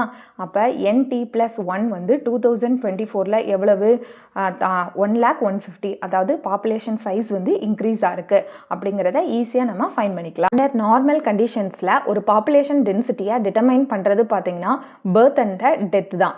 இதே ஸ்பெஷல் கண்டிஷன்ஸில் ஒரு பாப்புலேஷன் டென்சிட்டியை டிட்டர்மைன் பண்ணுறது இம்மைக்ரேஷனும் அண்ட் மைக்ரேஷன் பீப்புள் தான். இப்போ ஃபார் எக்ஸாம்பிள் ஃபாரினந்தா வந்து இப்போ ஈக்குவேடா நாடுக்கு வந்து போயிருக்காரு. அப்போ இங்கிருந்து இம்மைக்ரேட் ஆகி ஈக்குவேடாவுக்கு வந்து போயிருக்காங்களா? அப்போ இந்த ஈக்குவேடாரில் பாப்புலேஷன் டென்சிட்டியை டிட்டர்மைன் பண்ணுறது யார், இப்போ இம்மைக்ரேஷன். ஏன்னா புதுசாக இனிமேல் தான் அங்கே வந்து பிறக்க போகிறாங்க. அப்போ பர்த்தும் டெத்தும் அந்த இடத்துல வந்து பாப்புலேஷன் டென்சிட்டியை டிட்டர்மைன் பண்ணாது, இம்மைக்ரேஷன்ஸ் தான். அண்டர் ஸ்பெஷல் கண்டிஷன்ஸில் ஒரு பர்டிகுலர் பாப்புலேஷன் டென்சிட்டியை வந்து இம்மைக்ரேஷன்ஸ் தான் அந்த பர்டிகுலர் இடத்துல பாப்புலேஷன் டென்சிட்டியை டிட்டர்மைன் பண்ணுது தேன் த பர்த் ரேட்டை விட இம்மைக்ரேஷன்ஸ் தான் அந்த இடத்துல பாப்புலேஷன் டென்சிட்டியை டிட்டர்மைன் பண்றாங்க. நெக்ஸ்ட் வந்து growth மாடல்ஸ் பா. இப்போ growth மாடலை பொறுத்த வரைக்கும் ஒரு பர்டிகுலர் பாப்புலேஷன்ஸ் வந்து எப்படி வந்து க்ரோ ஆகுது அப்படிங்கிறத சொல்லுது. சில டைம் பார்த்தீங்கன்னா எக்ஸ்பொனென்ஷியல் growth வந்து இருக்கும், சில டைம் லாஜிஸ்டிக் growth வந்து இருக்கும். அது என்ன எக்ஸ்பொனென்ஷியல் growth அப்படின்னா அன்லிமிட்டெட் growth பா. சில சமயம் பார்த்தீங்க அப்படின்னா லாஜிஸ்டிக் growth அப்படிங்கிறது லிமிட்டெட் நம்பர் ஆஃப் growth. அப்போ எப்படி வந்து இந்த growth வந்து நடக்குது அப்படிங்கிறத ஈஸியாக இந்த கிராஃபில் வந்து நம்ம தெரிஞ்சுக்கலாம்ப்பா. இப்போ ஃபஸ்ட்டு எக்ஸ்பொனென்ஷியல் growth அப்படின்னா என்ன, when the exponential growth எப்போ நடக்கும் அப்படின்னு பார்த்தீங்கன்னா when the resources are unlimited.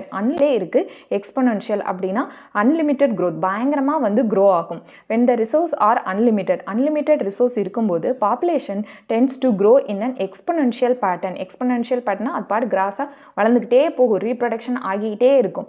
if a population is n and the birth and the death rate are b and d respectively, okay, then increase or decrease in n at time period is given by density n அப்படின்னு நம்ம எடுத்துக்கிட்டோம். அப்படின்னா இப்போ birth and death ரேட்டை வந்து பார்த்தீங்கன்னா total நம்பருக்கு birth and death rate எடுக்க மாட்டாங்க. அந்த பர்டிகுலர் டைமுக்கு பர்த் ரேட்டு டெத் ரேட் எடுப்பாங்க. அந்த பர்டிகுலர் டைமில் பர்த் ரேட் இருக்குல்ல, அதனால ஸ்மால் பி அப்படின்னு போடுறோம். அந்த பர்டிகுலர் டைமில், அதாவது அந்த per captcha birth and per captcha death, இதை ஸ்மால் பி ஸ்மால் டி அப்படின்னு சொல்லுவாங்க. இது per captcha birth, per captcha death. இப்போ பாப்புலேஷன் டென்சிட்டியை n அப்படின்னு நம்ம எடுத்துக்கிறோம். தென் increase R decrease in n at time. அப்போ அந்த பர்டிகுலர் டைம், ஃபார் எக்ஸாம்பிள் இப்போ 1 year அப்படின்னு வச்சுக்கோங்க. 1 yearல பாப்புலேஷன் டென்சிட்டி வந்து நம்ம கால்குலேட் பண்ணுறோம். அதுதான் t as a particular time period. டைமில் பாப்புலேஷன் டென்சிட்டியை எப்படி கால்குலேட் பண்ணுவாங்க அப்படின்னு பார்த்தீங்கன்னா dn/dt is equal to b minus d multiplication n. n அப்படிங்கிறது பாப்புலேஷன் டென்சிட்டிப்பா. இந்த ஃபார்முலாவில் நம்ம அப்ளை பண்ணோம்னா அந்த பர்டிகுலர் டைமில் பாப்புலேஷன்ஸ் க்ரோத் வந்து எப்படி இருக்குது அப்படிங்கிறத நம்ம தெரிஞ்சுக்கலாம். இப்போ b மைனஸ் டியை வந்து நம்ம எப்படி ரெப்ரசன்ட் பண்ணி எழுதுகிறோம் அப்படின்னு பார்த்தீங்கன்னா r அப்படின்னு சொல்லி நம்ம மென்ஷன் பண்ணுவோம். ஸோ இந்த ஃபார்முலாவை நம்ம dn/dt is equal to rn அப்படின்னு சொல்லி நம்ம போடலாமா? அப்படிங்கிறது என்ன அப்படின்னு பார்த்தீங்கன்னா intrinsic rate of natural increase. ஆர்ங்கிறது என்னப்பா? Birth minus death. அப்போ இந்த ஆர் அப்படிங்கிறது intrinsic rate of natural increase. இதுதான் வந்து டிட்டர்மைன் பண்ணுது அந்த பாப்புலேஷன் டென்சிட்டியை வந்து ஏதாவது பயாட்டிக் அண்ட் ஏபயாட்டிக் ஃபீச்சர்ஸ் வந்து அஃபெக்ட் பண்ணியிருக்கா அப்படின்ட்டு. நமக்கு இப்போ பாப்புலேஷன் டென்சிட்டியை டைமுக்கு எகெயின்ஸ்டாக நம்ம பிளாட் பண்ணோம் அப்படின்னா நமக்கு ஜே ஷேப் கர்வ் வந்து கிடைக்கும். ஸோ இன்டெக்ரல் ஃபார்முலா நம்ம போட்டோம் அப்படின்னா இப்போ NT அப்படிங்கிறது பாப்புலேஷன் டென்சிட்டி அட் டைம் இப்போ நம்ம கால்குலேட் பண்ணுறது. இப்போ N0 அப்படிங்கிறது 1 இயருக்கு முன்னாடி எவ்வளோ பாப்புலேஷன் டென்சிட்டி இருந்தது அது. நெக்ஸ்ட் வந்து e⁻RT. இப்போ R அப்படிங்கிறது intrinsic rate of natural increase அப்படிங்கிறது நம்மளுக்கு தெரியும். இட் டிட்டர்மைன்ஸ் த பாப்புலேஷன் டென்சிட்டியை டிட்டர்மைன் பண்ணுறது R தான், அதாவது birth minus death rate. And also வந்து T அப்படிங்கிறது டைம், E அப்படிங்கிறது நேச்சுரல் லாகரிதம். ஒரு தடவை இந்த கொஷின்ஸ் கூட கேட்டிருந்தாங்கப்பா. ஈயோட வேல்யூ என்ன அப்படின்ட்டு 2.71828. இதை ஞாபகம் வச்சுக்கோங்க. பாருங்கப்பா, இந்த எக்ஸ்பொனென்ஷியல் growth அதாவது அன்லிமிட்டெட் growth நடக்கணும் அப்படின்னா அன்லிமிட்டெட் ஃபுட் சோர்ஸ் வேணும். ஆனால் இயற்கையில் அன்லிமிட்டெட் ஃபுட் சோர்ஸ் இருக்கா? இல்லை, லிமிட்டடான ஃபுட் சோர்ஸ் தான் இருக்குது. அப்போ எக்ஸ்பொனென்ஷியல் growth வந்து எந்த இடத்துல நடக்கும்னா லேபில் தான்ப்பா நடக்கும். இதே வந்து நேச்சர்ஸில் வந்து எக்ஸ்பொனென்ஷியல் growth நடக்க வாய்ப்புகள் இல்லை. growth பார்த்தீங்க அப்படின்னா லாஜிஸ்டிக் growth எப்போ நடக்கும்? when the resources are limited. ஒரே ஒரு வார்த்தை மட்டும் ஞாபகம் வச்சுக்கோங்க. எக்ஸ்பொனென்ஷியல் growthனா unlimited resource material, logistic growth அப்படிங்கிறது லிமிட்டெட் ரிசோர்ஸ் மெட்டீரியல். ரிசோர்ஸ் வந்து கம்மியாக தான் இருக்கும். அப்போ எனார்மஸாவெலாம் வந்து பாப்புலேஷன்ஸ் வந்து க்ரோ ஆகாது. Leading to competition between individuals and survival of the fittest. அதாவது டார்வின் சொன்னார்ல, என்ன சொன்னாங்க? இப்போ வந்து சர்வைவல் ஆஃப் த ஃபிட்டஸ்ட் தான். எந்த ஆர்கானிசம்ஸ் இருக்கிற ஃபுட் சோர்ஸ் தன்னை அடாப்ட் பண்ணி வாழுதோ அந்த ஆர்கானிசம்ஸ் தான் வந்து சர்வைவ் ஆகும். அதுதான் வந்து அடுத்த ப்ரோஜெனிஸ்க்கு டிரான்ஸ்மிட் ஆகும் அப்படின்னு நம்ம சொன்னோம்ல. அப்போ லாஜிஸ்டிக் growth என்ன சொல்கிறாங்க அப்படின்னா when the resources are limited leading to competition. இப்போ ரொம்ப கம்மியான சாப்பாடு, 10 பேர் இருக்காங்க, வேறு 5 சாப்பாடு தான் இருக்குது அப்படின்னா அதை ஒரு 7 பேர் கூட ஷேர் பண்ணி சாப்பிடலாம். மீது 3 பேருக்கு வந்து சாப்பாடு இருக்காதுல்ல. அப்போ அந்த இடத்துல காம்படிஷன் தான் நிலவும். So competition between individuals and survival of the fittest. The population tends to grow in a logistic manner. அப்போ வென் ஃபுட் ரிசோர்ஸஸ் வந்து கம்மியாக இருக்கும்போது அந்த பாப்புலேஷன்ஸ்குள்ள காம்படிஷன் நிலவும். ஸோ பாப்புலேஷன்ஸ் வந்து எப்படி க்ரோ ஆவாங்க அப்படின்னு பார்த்தீங்கன்னா லாஜிஸ்டிக் பேட்டர்னில் தான் க்ரோ ஆவாங்க. அப்போ in this kind of growth there is an initial lag phase. அப்போ லாஜிஸ்டிக் growth அதாவது நம்மளுக்கு ஃபுட் சோர்ஸ் வந்து கம்மியாக இருக்கும்போது என்ன ஆகும்? இனிஷியலாக பார்த்தீங்க அப்படின்னா there is an initial lag phase. முதல்ல வந்து lag phase, அதாவது பாப்புலேஷன் வந்து ரொம்ப வெரி ஸ்லோவில் வந்து க்ரோ ஆவாங்க. Followed by acceleration or deceleration phase and finally asymptote. Followed by இந்த ஃபேஸ் இருக்குல்ல, இதுதான் வந்து ஆக்சலரேஷன் ஃபேஸ் அப்படின்னு சொல்லுவாங்க. அதாவது ரேப்பிடாக வந்து பாப்புலேஷன் டென்சிட்டி வந்து அதிகமாகும். அதுக்கடுத்து பார்த்தீங்கன்னா ஏசிம்டோட், அதாவது இது ஏசிம்டோட்னா ஒரே ஸ்டாட்டிக்காக ஒரே ரேஞ்சில் போயிட்டுருக்கும். It reaches its carrying capacity. What is mean by carrying capacity? Carrying கெப்பாசிட்டினா இப்போ ஒரு குளத்துல வந்து 100 மீன் தான் வாழ முடியும், அதுக்கு மேலே வாழாதுல, அதுதான் கேரியிங் கெப்பாசிட்டி அப்படின்னு சொல்லுவாங்க. அதாவது ஏசிம்டோட் ஸ்டேஜ்னா ஒரே அந்த சீரான லெவலு. இப்போ ஃபார் எக்ஸாம்பிள் ஒரு குளம் இருக்குது, ஓகே, அந்த குளத்துல லிமிட்டெட் ஃபுட் ரிசோர்ஸ் மெட்டீரியல் இருக்குது. இனிஷியலாக பார்த்தீங்க அப்படின்னா ஒரு 20 மீன் வந்தது. அடுத்து பார்த்தீங்கன்னா சடனாக வந்து ஒரு 80 மீன் வந்து வந்தது. அதுக்கப்புறமேட்டு மீன் க்ரோவே இல்லை. அதாவது அதுக்கப்புறம் மீனே வந்து க்ரோ ஆகலை. இதான் ஏசிம்டோட், அதாவது கேரியிங் கெப்பாசிட்டியை ரீச் பண்ணிடுச்சு. Okay, n in relation to t. இப்போ n பாப்புலேஷன் டென்சிட்டியை டைமுக்கு எகெயின்ஸ்டாக நம்ம பிளாட் பண்ணோம் அப்படின்னா இந்த இடத்துல நமக்கு என்ன ஷேப் ஆஃப் கர்வ் வந்து கிடைக்கும் அப்படின்னு பார்த்தீங்கன்னா S shaped curve, otherwise called as sigmoid curve அப்படின்னு சொல்லுவாங்க.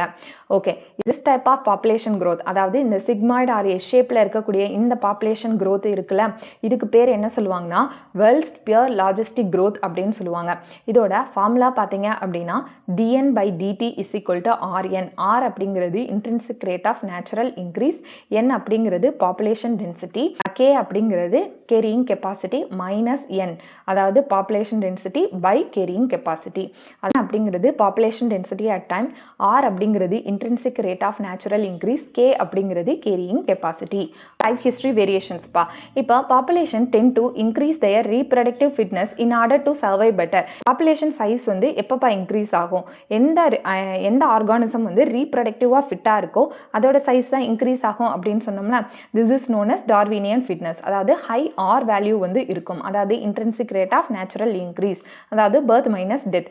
இதான் வந்து நம்ம படிச்சிருக்கோம்.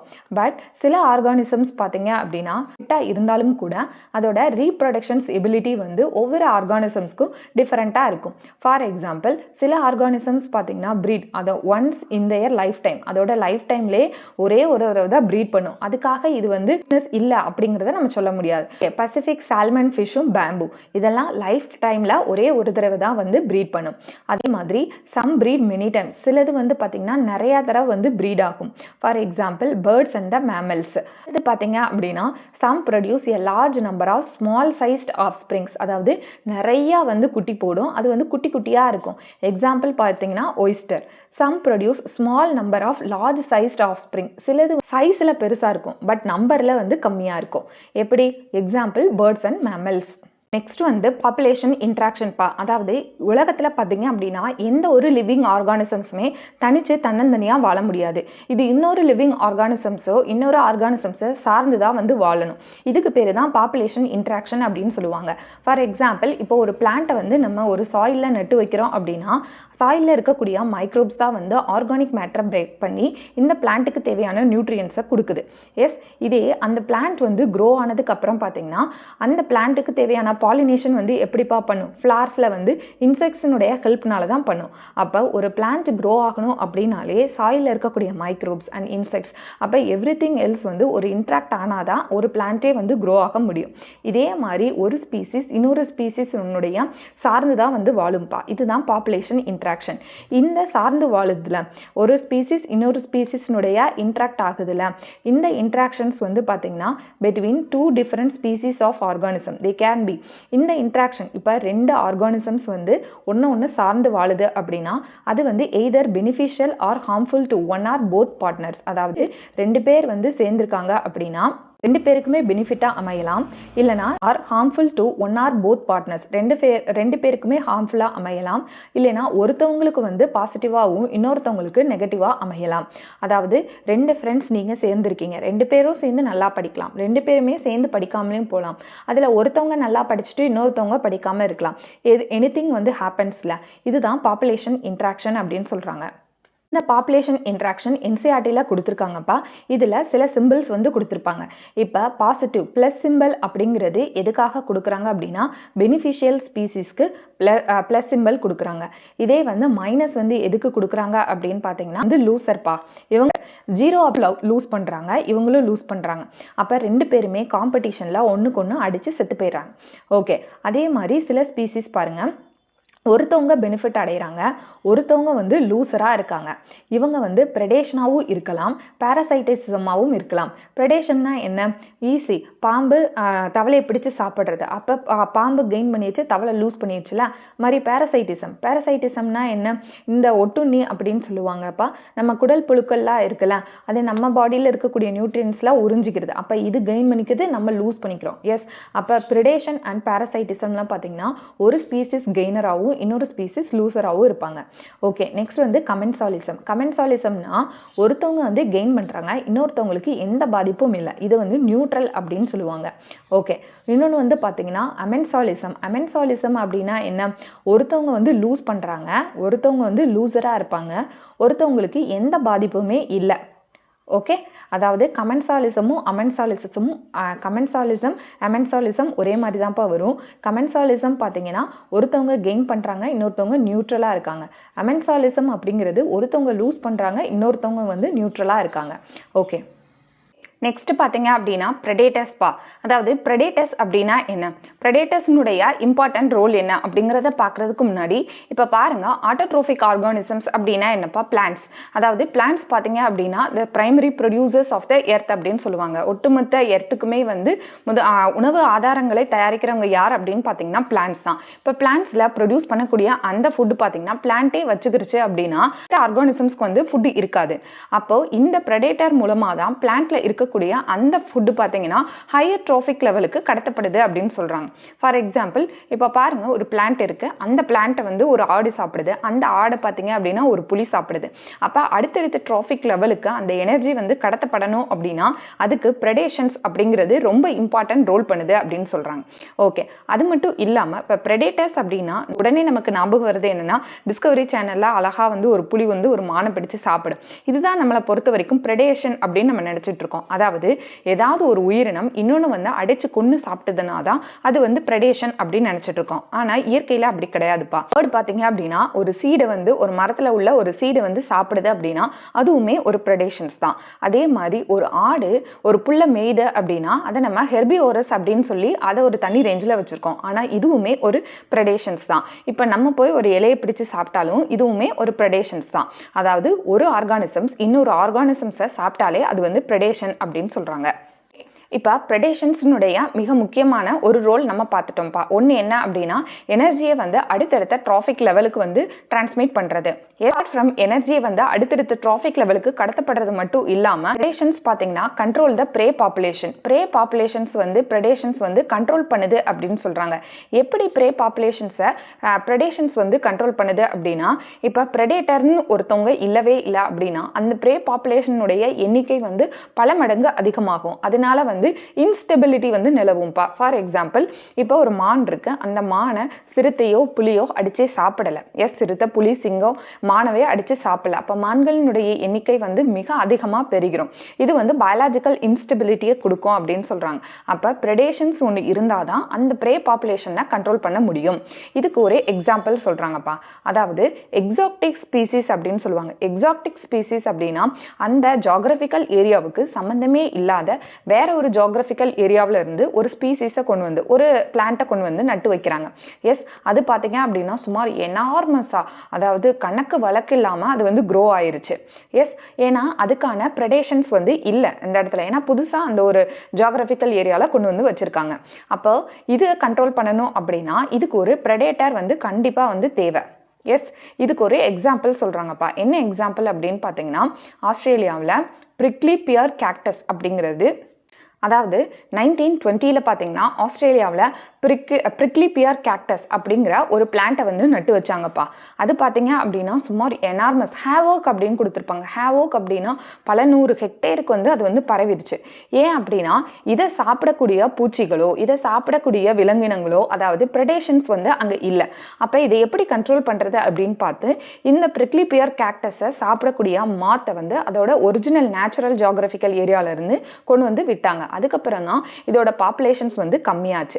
அப்போ இது மூலமா என்ன சொல்றாங்க அப்படின்னா ப்ரெடேஷன்ஸ் ஒன்று இருந்தாதான் ப்ரே பாப்புலேஷன்ஸை வந்து கண்ட்ரோல்ல வைக்க முடியும்னு சொல்றாங்க.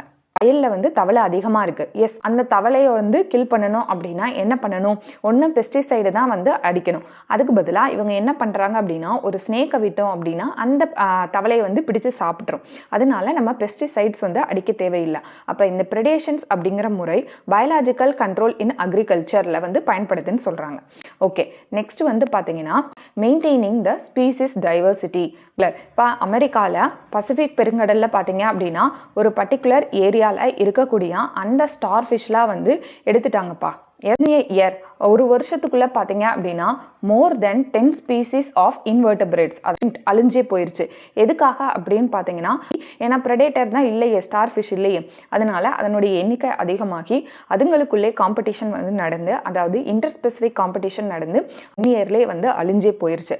அப்போ இது மூலமா என்ன சொல்றாங்க அப்படின்னா ப்ரெடேஷன்ஸ் அப்படிங்கிறது ஸ்பீசிஸ் டைவர்சிட்டியை வந்து மெயின்டைன் பண்றதுக்கு ஹெல்ப்ஃபுல்லா இருக்குன்னு சொல்றாங்க. என்ன அப்படின்னு பார்த்தீங்கன்னா, இப்போ பிரெடேட்டர் இருக்காங்கன்னு வச்சுக்கோங்க. அந்த பிரெடேட்டரே வந்து ஓவர் எஃபிஷியன்ட்டா இருக்கிற எல்லா ப்ரேவும் பிடிச்சு சாப்பிட்டாங்க அப்படின்னா என்ன ஆகும்? நாளடைவில் அந்த பிரெடேட்டரினுடைய எண்ணிக்கையே குறைஞ்சிரும். ஏன்னா அவங்களுக்கு சாப்பிட்றதுக்கான ப்ரே பாப்புலேஷனே இல்லையே. அதாவது பிரெடேட்டர் வந்து ஓவர் வலிமையா இருந்தாங்க அப்படின்னா, எக்ஸாம்பிள் இப்போ புலி இருக்கு. 10 புலி இருக்கு, 5 டியர் தான் இருக்கு அப்படின்னு வச்சுக்கோங்க. இந்த 10 புலியும் சேர்ந்து 5 டியரை ஃபுல்லாவுமே சாப்பிட்டுருச்சு அப்படின்னா என்ன ஆகும்? நான் அதுக்கப்புறம் இந்த புலிக்கு சாப்பிட்றதுக்கு ஃபுட் இருக்காது. அதனால இந்த புலிகளினுடைய எண்ணிக்கையும் அழிஞ்சு போயிடும். அதனால என்ன ஆகுது அப்படின்னு பார்த்தீங்கன்னா, ப்ரே பாப்புலேஷன்ஸ் வந்து நேச்சர்ல எவால்வ் ஆகுறாங்க பிரெடேட்டருக்கு எதிராக. ப்ரே பாப்புலேஷன்ஸ் பார்த்தீங்கன்னா நேச்சரா வந்து பிரெடேஷன்ஸ்லேருந்து தங்களை காப்பாற்றுறதுக்காக அவங்க நிறைய டிஃபென்ஸ் மெக்கானிசமா ப்ரொடியூஸ் பண்ணுறாங்க. பாப்புலேஷன் பிரெடேட்டர்ல இருந்து எஸ்கேப் ஆகிறதுக்காக நம்பர் 1 இப்போ ஸ்மால் இன்செக்ட்ஸ் இருக்குல்ல, அதெல்லாம் பார்த்தீங்க அப்படின்னா கேமோஃப்ளேஜ் ஆகும் அப்படின்னு சொல்றாங்கப்பா. இன்செக்ட்ஸ் ஃப்ராக்ஸ்லாம் இருக்குல்ல, அதெல்லாம் வந்து பிரெடேட்டர்ல இருந்து எஸ்கேப் ஆகிறதுக்காக அது சார்ந்திருக்கக்கூடிய இடம் இருக்குல்ல, அதுக்கேற்ற மாதிரி தன்னுடைய கலரை வந்து மாத்திக்கிறது. அதாவது கிரீன் கலர்லயே இருந்தது அப்படின்னா அந்த கிராஸ் மாதிரியே இருக்கும். ஸோ வந்து பிரெடேஷன்ஸ்லரோட கண்ணில் இருந்து மறைஞ்சுக்கிறோம். இதுக்கு பேரு கேமோஃப்ளேஜ் அப்படின்னு சொல்லுவாங்க. சிலது பார்த்தீங்க அப்படின்னா பாய்சனஸா இருக்கும்பா. அதாவது விஷத்தன்மை வாய்ந்ததா இருக்கும் பிரெடேட்டர்ல இருந்து தங்களை காப்பாத்திக்கிறதுக்காக. மொனார்க் பட்டர்ஃப்ளை அப்படின்னு ஒரு பட்டர்ஃப்ளை இருக்கு. இந்த பட்டர்ஃப்ளை பார்த்தீங்கன்னா அதை சாப்பிடக்கூடிய பேர்ட்ஸ்க்கு டிஸ்டேஸ்ட்ஃபுல்லா இருக்கு, டேஸ்டாவே இருக்காது. பிகாஸ் இதோட பாடியில இருந்து ஒரு பர்டிகுலர் கெமிக்கல் வந்து ப்ரொடியூஸ் பண்ணும். அந்த பேர்ட்ஸ்க்கு வந்து அது பிடிக்காம போயிடும். அதனால வந்து இந்த பட்டர்ஃப்ளையை அது சாப்பிடாது. அப்ப எதுல இருந்து இந்த மொனார்க் பட்டர்ஃப்ளைக்கு அந்த டிஸ்டேஸ்ட்ஃபுல்லான கெமிக்கல்ஸ் வந்தது அப்படின்னு பார்த்தீங்கன்னா, இந்த பட்டர்ஃப்ளை வந்து கேட்டர்பில்லர் ஸ்டேஜ்ல இருக்கும்போது, அதாவது இதோட அந்த கேட்டர்பில்லர் ஸ்டேஜ் இருக்குல்ல, லார்வா ஸ்டேஜ்ல இருக்கும்போதே இது வந்து ஒரு பாய்சனஸ் வீட், அதாவது விஷத்தன்மை வாய்ந்த ஒரு களைச்செடியை வந்து சாப்பிட்ரும். அதனால அந்த பாய்சனஸ் இருக்கக்கூடிய கெமிக்கல்ஸ் வந்து இந்த கேட்டர்பில்லர்ல இருக்கும். அது பட்டர்ஃப்ளையா மாறும்போது பார்த்தீங்கன்னா அந்த கெமிக்கல்ஸை ப்ரொடியூஸ் பண்ணுது. ஸோ பேர்ட்ஸ்ல இருந்து இது தங்களே பாதுகாத்துக்குது. பிளான்ட்ஸ் வந்து பார்த்தீங்கன்னா ஹெர்பிவோரஸ் தான் பிரெடேட்டரா இருக்காங்க. அன்லைக் அனிமல்ஸ், பிளான்ட்ஸ் வந்து ஓடிட முடியாது பிரெடேஷன்ஸ்ல இருந்து எஸ்கேப் ஆகிறதுக்கு. அது மட்டும் இல்லாம 25% இன்செக்ட்ஸ்னுடைய ஃபுட்டே வந்து அந்த சாப் ஆஃப் த பிளான்ட்ஸ் அப்படின்னு சொல்லுவாங்க. அதாவது அதோட தண்டு பகுதியை தான் வந்து அது ஃபுல்லா சாப்பிடும். அப்ப எப்படி வந்து இந்த பிரெடேஷன்ஸ் ஹெர்பிவோரஸ்ல இருந்து அந்த பிளான்ட் வந்து தங்களை காப்பாத்திக்குது அப்படின்னு பார்த்தீங்கன்னா, due to morphological and chemical changes. Morphological and chemical சேஞ்சஸ்னா என்ன? அந்த பிளான்ட்டோனுடைய மார்ஃபலாஜிக்கலா வந்து சேஞ்சஸ் ஆகும். ப்ரொடியூஸ் பண்ற கெமிக்கல் மூலமா பிரெடேஷன்ஸ்ல இருந்து தங்களை காப்பாத்திக்குது. இப்ப எக்ஸாம்பிள் ஃபார் மார்ஃபலாஜிக்கல் சேஞ்சஸ் அப்படின்னு பார்த்தீங்கன்னா தார்ன்ஸ், அதாவது முள்ளு இருக்குல்ல, முள்ளை வந்து ப்ரொடியூஸ் பண்ணி பிரெடேஷன்ஸ்ல இருந்து தங்களை காப்பாத்திக்குது. எக்ஸாம்பிள் அப்படின்னு பார்த்தீங்கன்னா அகாஷியா அந்த கேக்டஸ் பிளான்ட்ஸ் வந்து ப்ரொடியூஸ் பண்ணக்கூடிய கெமிக்கல்ஸ் அது வந்து சாப்பிடக்கூடிய அந்த அனிமல்ஸ்க்கு பார்த்தீங்க அப்படின்னா இன்டைஜஷன் வந்து கொடுக்கும்பா. அதாவது ரொம்ப இதை சாப்பிட்டா நம்மளுக்கு வந்து டைஜஸ்ட் ஆகாது, ரொம்ப சிக்காயிரும், இன்டைஜஷன் வந்து கொடுக்கும். And also inhibit the feeding, அது வந்து உணவு உட்கொள்றதவே வந்து குறைச்சிருது. ஈவன் வந்து ரீப்ரொடக்ஷன்ஸையும் பாதிக்கும். அண்ட் ஆல்சோ ஃபைனலா இது வந்து செத்து கூட போகலாம். அந்த அளவுக்கு கெமிக்கல்ஸை வந்து சில பிளான்ட்ஸ் வந்து ப்ரொடியூஸ் பண்ணுது பிரெடேஷன்ஸ்ல இருந்து தங்களை காப்பாத்திக்கிறதுக்காக. ட்ரோபிக்ஸ் பார்த்தீங்க அப்படின்னா அந்த புதர்கள் எல்லாம் நிறைய வளர்ந்துருக்கும்பா. இது கார்டியாக் கிளைகோசைட்ஸ் அப்படிங்கிற கெமிக்கல்ஸை ப்ரொடியூஸ் பண்ணுது. இதனால தான் எந்த கோட்ஸோ எந்த அனிமல்ஸோ இது வந்து சாப்பிடாது. நிறைய பிளான்ட்ஸ்ல இருந்து இப்போ கமர்ஷியல் பர்பஸ்க்காக நம்ம வித்ட்ரா பண்ணியிருக்கக்கூடிய கெமிக்கல்ஸ் என்ன? Nicotine, caffeine, quinine, strychnine and opium. இதெல்லாம் என்னப்பா? ட்ரக்ஸ். அதாவது இந்த ட்ரக்ஸை நார்மலா எடுத்துக்கிட்டாங்க அப்படின்னா அவங்களுக்கு தலை சுத்தும், ஒரு யூஃபோரிக் ஸ்டேஜ் இருக்கும், ஒரு மாதிரி மூட் இன்ஸ்டபிலிட்டி இருக்கும். இதை தான் வந்து நம்ம தவறுதலா வந்து எதுக்காக பயன்படுத்திக்கிட்டு இருக்காங்க அப்படின்னா போதைக்காக பயன்படுத்திக்கிட்டு இருக்காங்க. அதாவது ஒரு பிளான்ட் தங்களுடைய டிஃபென்ஸ் மெக்கானிசம்காக ப்ரொடியூஸ் பண்ணக்கூடிய அந்த கெமிக்கல்ஸை வந்து இவங்க மிஸ்யூஸ் பண்றாங்கப்பா. காம்படிஷன்ப்பா. இப்போ டார்வின் வந்து என்னப்பா சொன்னாரு? சர்வைவல் ஆஃப் த ஃபிட்டஸ்ட் அப்படின்னு சொன்னாங்க. இந்த ஃபுட் சோர்ஸ் வந்து லிமிட்டட், ஃபுட் சோர்ஸ் வந்து ரொம்ப கம்மியாக இருக்கும்போது அந்த ஃபுட் சோர்ஸை சார்ந்து இருக்கக்கூடிய சேம் ஸ்பீசிஸ் தான் வந்து காம்படிஷன்ஸாக இருப்பாங்க. இதுக்கு பேர் இன்டர்ஸ்பெசிபிக் காம்படிஷன் அப்படின்னு சொன்னாங்க. ஆனால் இது வந்து முழுசாக உண்மை கிடையாதுப்பா. அதாவது காம்படிஷன் வந்து பார்த்தீங்கன்னா சேம் கைண்ட் ஆஃப் ஸ்பீசிஸ்குள்ளே மட்டும் காம்படிஷன் நடக்காது, கம்ப்ளீட்லி டிஃப்ரெண்ட் ஸ்பீசிஸ்குள்ளேயும் காம்படிஷன்ஸ் நடக்கும்னு சொல்கிறாங்க. அமெரிக்காவில் ஒரு லேக்ஸில் பார்த்தீங்க அப்படின்னா விசிட்டிங் ஃப்ளமிங்கோஸ் அப்படின்னா என்னப்பா? இந்த நீர்க்கொக்கு அப்படின்னு சொல்லுவாங்கள்ல, அதுவும் இப்போ பார்த்தீங்க அப்படின்னா ஜூ பிளாங்டன் வந்து இருக்குது. இந்த ஜூ பிளாங்டனை சாப்பிட்றதுக்கு பார்த்தீங்கன்னா விசிட்டிங் ஃப்ளமிங்கோவும் வரும். அண்ட் ஆல்சோ இதில் உள்ளே இருக்கக்கூடிய ஃபிஷ்ஷும் வந்து இதை சாப்பிடும். அப்போ காம்படிஷன் பார்த்தீங்கன்னா அன்ரிலேட்டட் ஸ்பீசிஸ்குள்ளேயும் நடக்குதுன்னு சொல்கிறாங்க. காம்படிஷன் வந்து நடக்கணும் அப்படின்னா ஃபுட் ரிசோர்சஸ் வந்து லிமிட்டடாக இருந்தால் மட்டும் காம்படிஷன் வந்து நடக்காது. வென் அன்லிமிட்டட் ஃபுட் சோர்சஸ், அதாவது ஃபுட் சோர்ஸும் அதிகமாக இருக்குது, அன்லிமிட்டட் ஃபுட்டும் அதிகமாக இருக்குது, அந்த ஸ்பேஸ் இட வசதியும் அதிகமாக இருக்குது, அப்படி இருந்தும் காம்படிஷன் நடக்குது. இதுக்கு பேர் என்ன சொல்கிறாங்கன்னா இன்டர்ஃபரன்ஸ் காம்படிஷன் அப்படின்னு சொல்லுவாங்க. இன்டர்ஃபரன்ஸ் காம்படிஷன் அப்போ என்ன நடக்கும் அப்படின்னு பார்த்தீங்கன்னா, இப்போ 2 ஸ்பீசிஸ் இருக்குது அப்படின்னா கம்ப்ளீட்லி சுப்பீரியர் ஸ்பீசிஸ் வந்து இன்ஃபீரியர் ஸ்பீஸை வந்து எலிமினேட் பண்ணிடும் அப்படின்னு சொல்றாங்க. அதாவது completely superior species eliminate the feeding capacity of the inferior species வந்து எலிமினேட் பண்ணிடுது. இன் காம்படிஷன்ஸ் அப்படின்னு பார்க்கும்போது the fitness of one species is significantly lower in the presence of the another species.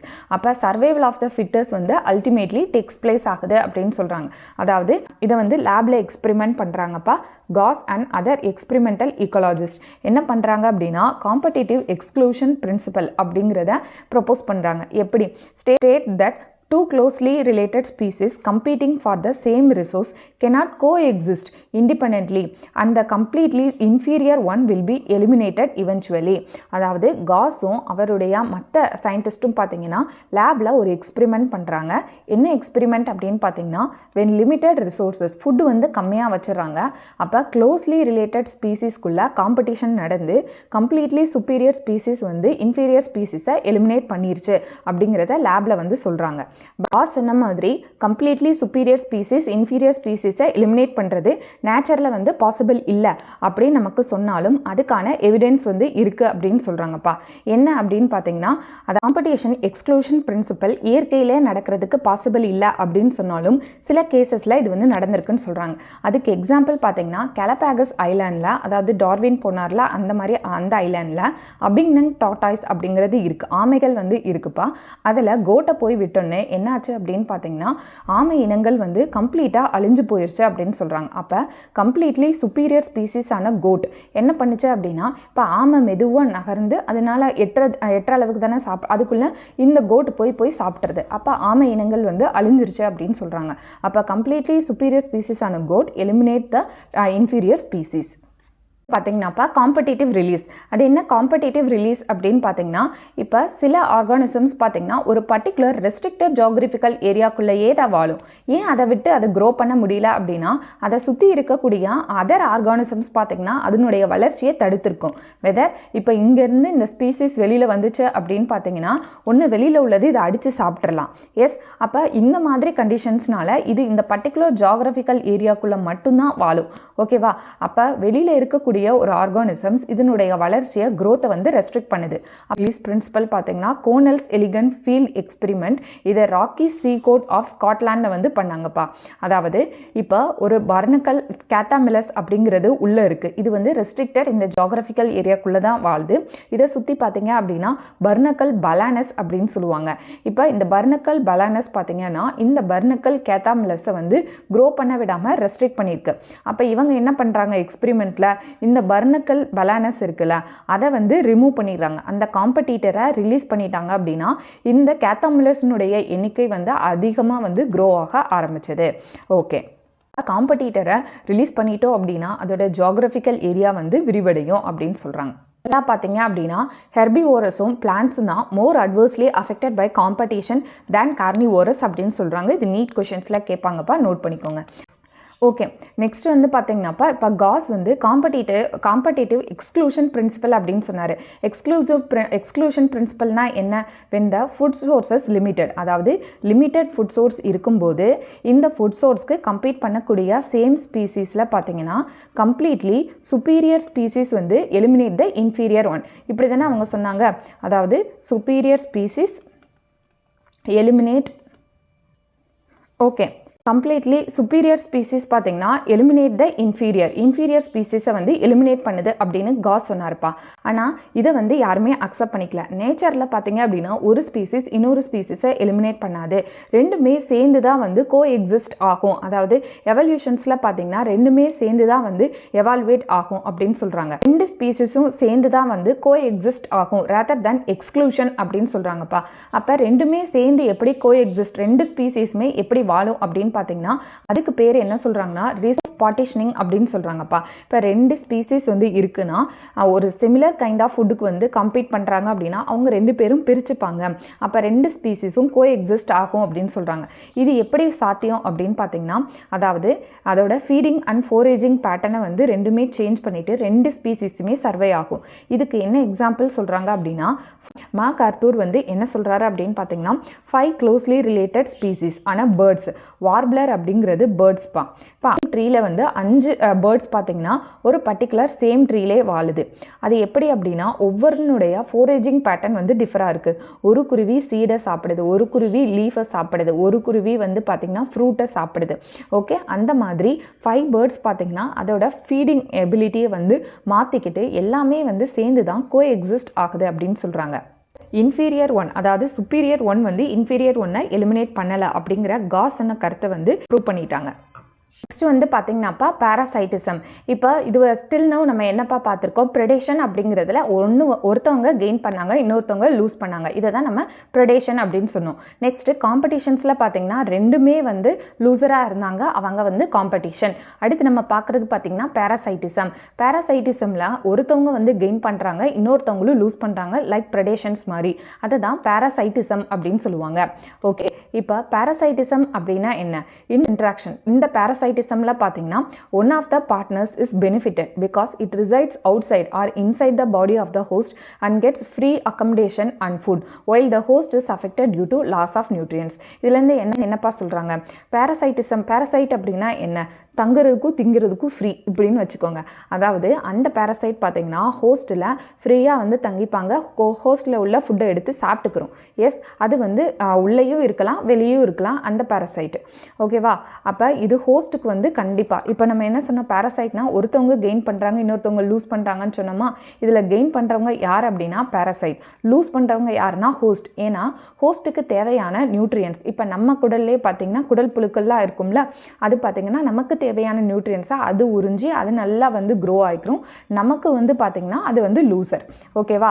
இதுதான் பேராசைட்டிசம். ஒரு ஹோஸ்ட் ஸ்பீசிஸ் பார்த்தீங்கன்னா பேராசைட்டுக்கு எகெயின்ஸ்டாக ரெஸ்ட்ரைன்ஸோ இல்லை restrict the growth of பேராசைட்ஸோ பண்ணுச்சு அப்படின்னா அந்த பேராசைட்டும் அந்த ஹோஸ்ட்டுக்கு நிகராக வந்து கோ எவால்வேட் ஆகி நீ என்ன தான் என்னை வந்து பண்ணாலும் நான் வந்து அடுத்தடுத்து எவால்வ் ஆகிட்டு உன் கூடயே தான் இருப்பேன் அப்படின்ட்டு ட்ராவல் பண்ணிட்டு இருக்கோம். அது மட்டும் இல்லாமல் இந்த பேராசைட்ஸ் பார்த்தீங்கன்னா in nature had developed a variety of adaptations. இந்த பேராசைட் ஒரு ஹோஸ்ட்டில் வந்து ஃப்ரீயாக உட்காந்து சாப்பிட்றதுக்காக நிறைய அதோட அடாப்டிவ் மெக்கானிசமாக மாற்றிக்கிறோம். பிகாஸ் ஏன்னா இது வந்து நம்மளுடைய குடல் பகுதியில் ஒட்டணும்ல, such as hooks and suckers for attachment. இப்போ அதோட குடல் பகுதியில் பார்த்தீங்க அப்படின்னா ஹூக்ஸ் அண்ட் சக்கர்ஸ் இதை போட்டு அட்டாச் பண்ணி இருக்கும். அது மாதிரி இதுக்கு வந்து எந்த டைஜஸ்டிவ் சிஸ்டமே தேவையில்லை. ஒய் அப்படின்னு பார்த்தீங்கன்னா பிகாஸ் ஆல்ரெடி வந்து நம்ம டைஜஸ்டிவ் ஃபுட்டை தான் அது சாப்பிடுது. எஸ், டைரெக்டாக அது பாடியில் நியூட்ரியன்ஸாகவே அது சேர்த்துக்கிறோம். அண்ட் ஆல்சோ ஹை ரீப்ரொடியூசிங் கெப்பாசிட்டினா என்ன? அதோட எண்ணிக்கையில் வந்து பெருகிக்கிட்டே இருக்கும் அந்த பேராசைட். டைஜஸ்டிவ் சிஸ்டம் இருக்காது, அன்னெசரி சென்ஸ் ஆர்கன்ஸ் இருக்காது. அதுக்கப்புறம் இது ஹூக்ஸ் அண்ட் சக்கர்ஸ் அதை நல்லா ஒட்டி வாழ்றதுக்கு மட்டும் அது வந்து அடாப்டேஷன்ஸ் மெக்கானிசமாக மாற்றிக்கிறோம். அதே மாதிரி பேராசைட்டுக்கு பார்த்தீங்க அப்படின்னா இன்டர்மீடியன்ட் ஹோஸ்ட் வந்து இருப்பாங்க. இப்போ ஹியூமன் லிவர் ஃப்ளூக்கு 2 இன்டர்மீடியன்ட் ஹோஸ்ட் வந்து இருக்காங்க. ஹியூமன் லிவர் ஃப்ளூக் அப்படிங்கிறது இஸ் அ நெமட்டோட் பேராசைட், ஸ்னைலும் ஃபிஷ்ஷும். அதே மாதிரி மலேரியல் பேராசைட்டுக்கு பார்த்தீங்கன்னா யார் வெக்டராக வந்து செயல்பட்டு ஹியூமனுக்கு ஸ்ப்ரெட் பண்ணுறாங்க அப்படின்னா மஸ்கிட்டோ. இந்த பேராசைட் பார்த்தீங்க அப்படின்னா என்னென்ன பாதிப்புகளை ஏற்படுத்துது ஒரு ஹோஸ்ட்டில்? முதல்ல பார்த்தீங்கன்னா ஹோஸ்டோட சர்வைவலை வந்து குறைக்குது, அதாவது அவங்களுடைய வாழ்நாளை குறைக்கும். அது ஹோஸ்டினுடைய க்ரோத் வளர்ச்சியை வந்து தடுக்குது. அண்ட் ஆல்சோ ஹோஸ்டினுடைய ரீப்ரொடக்ஷன்ஸை வந்து பாதிக்கும். இதனுடைய பாப்புலேஷன் டென்சிட்டியே வந்து குறைக்குது அப்படின்னு சொல்கிறாங்க. அது மட்டும் இல்லாமல் இந்த பேராசைட் ஒரு ஹோஸ்ட்டை தாக்கி அந்த ஹோஸ்ட்டை வந்து ஃபிசிக்கலாக வந்து வீக் பண்ணி ப்ரெடேட்டர்ஸ் வந்து ஈஸியாக வந்து அஃபெக்ட் பண்ணுற மாதிரி மாற்றிடுது அப்படின்னு சொல்கிறாங்க. நெக்ஸ்ட் வந்து பார்த்தீங்கன்னாப்பா parasite can live either outside. இப்போ பேராசைட் அப்படின்னு ஹோஸ்ட்டுக்கு வெளியிலையும் இருக்கும் அண்ட் ஆல்சோ ஹோஸ்ட்டுக்கு வந்து உள்ளேயும் இருக்குப்பா. இப்போ ஹோஸ்ட்டுக்கு வெளியில் இருக்கிறத எக்டோ பேராசைட் அப்படின்னு சொல்லுவாங்க, ஹோஸ்ட்டுக்குள்ளே இருக்கிறத எண்டோ பேராசைட் அப்படின்னு சொல்லுவாங்க. ஓகே, இப்போ இந்த எக்டோ பேராசைட் அண்ட் எண்டோ பேராசைட்டுக்கு என்ன எக்ஸாம்பிள்? எக்டோ பேராசைட்டுக்கு எக்ஸாம்பிள் பார்த்தீங்க அப்படின்னா lice on humans and ticks on the dog. இது ரெண்டுமே எக்டோ பேராசைட்டுக்கு எக்ஸாம்பிள். கோபிபோட்ஸ் அப்படிங்கிறது குட்டி அனிமல். இது பெரும்பாலும் மெரைன் ஃபிஷ்ஷுக்கு மேலே வந்து எக்டோ பேராசைட்டாக இருக்கும். தேர்ட் எக்ஸாம்பிள் என்ன அப்படின்னு பார்த்தீங்கன்னா கஸ்கியூட்டா அப்படிங்கிறது பிளான்ட்டும் வந்து பேரசைட்டாக இருக்கும். யூஸ்வலாக பார்த்தீங்கன்னா இந்த ஹெஜ் பிளான்ட்னா என்னப்பா, இப்போ வேலிக்கு வந்து பிளான்ட் வளர்ப்பாங்கல்ல, அதில் பார்த்தீங்கன்னா இது மார்ஃபலாஜிக்கலாக வந்து மாடிஃபை ஆகிருக்கும். இதுக்கு வந்து குளோரோஃபில் இருக்காது, அண்ட் ஆல்சோ இதுக்கு லீவ்ஸ் இருக்காது, ஒரு தண்டு மாதிரி இருக்கும், அது அப்படியே அந்த ஹெஜ் பிளான்ட்ஸ் மேலே படர்ந்துருக்கும். இதுக்கு தேவையான உணவை அந்த ஹோஸ்டிலிருந்து எடுத்துக்கிறோம். கஸ்கியூட்டா அப்படிங்கிறது is a example for plant parasites, especially வந்து ஹெஜ் மேக்கிங் பிளான்ட்ஸில் வந்து இருக்கும். மலேரியல் பேரசைட்டிக் சைக்கிள்னா ஃபீமேல் மஸ்கிட்டோ அப்படிங்கிறவங்க ஒரு வெக்டார் தான். இவங்க வந்து நம்மளுக்கு டிசீஸ் காஸ் பண்ணுறாங்கன்னா இல்லை, பட் இவங்களுடைய ரீப்ரொடக்ஷன்ஸ்க்கு பார்த்தீங்கன்னா ஹியூமன் பிளட்டை எடுத்துக்கிறாங்க. இப்போ எப்படிப்பா நம்ம படித்தோம், இப்போ ஒரு டிசீஸ்டு பர்சன் இருக்காங்க, அவங்களுடைய பிளட்டை சக் பண்ணும்போது அதில் இருக்கக்கூடிய மேல் அண்ட் ஃபீமேல் கேமிட் வந்து எதுக்கு போயிடும் அப்படின்னு பார்த்தீங்கன்னா கட் ஆஃப் த மஸ்கிட்டோவுக்கு போகும். அங்கே தான் வந்து ஃபர்டிலைசேஷன் வந்து நடக்கும் அப்படின்னு சொன்னோம்ல. அப்போது இது வந்து சக் த ஹியூமன் பிளட்டை சக் பண்ணுது அதோட ரீப்ரொடக்ஷன்ஸ்க்காக. ஆனால் இது எக்ஸாக்டாக வந்து பேரசைட் கிடையாது. அப்போ எண்டோபேரசைட் அப்படின்னா என்ன, பாடிக்குள்ளே உள்ளது, அதை தான் நம்ம எண்டோபேரசைட் அப்படின்னு சொல்லுவோம். லிவரில் இருக்கும், லங்ஸில் இருக்கும், கிட்னியில் இருக்கும், அண்ட் ஆல்சோ ரெட் பிளட் செல்ஸில் வந்து இருக்குப்பா.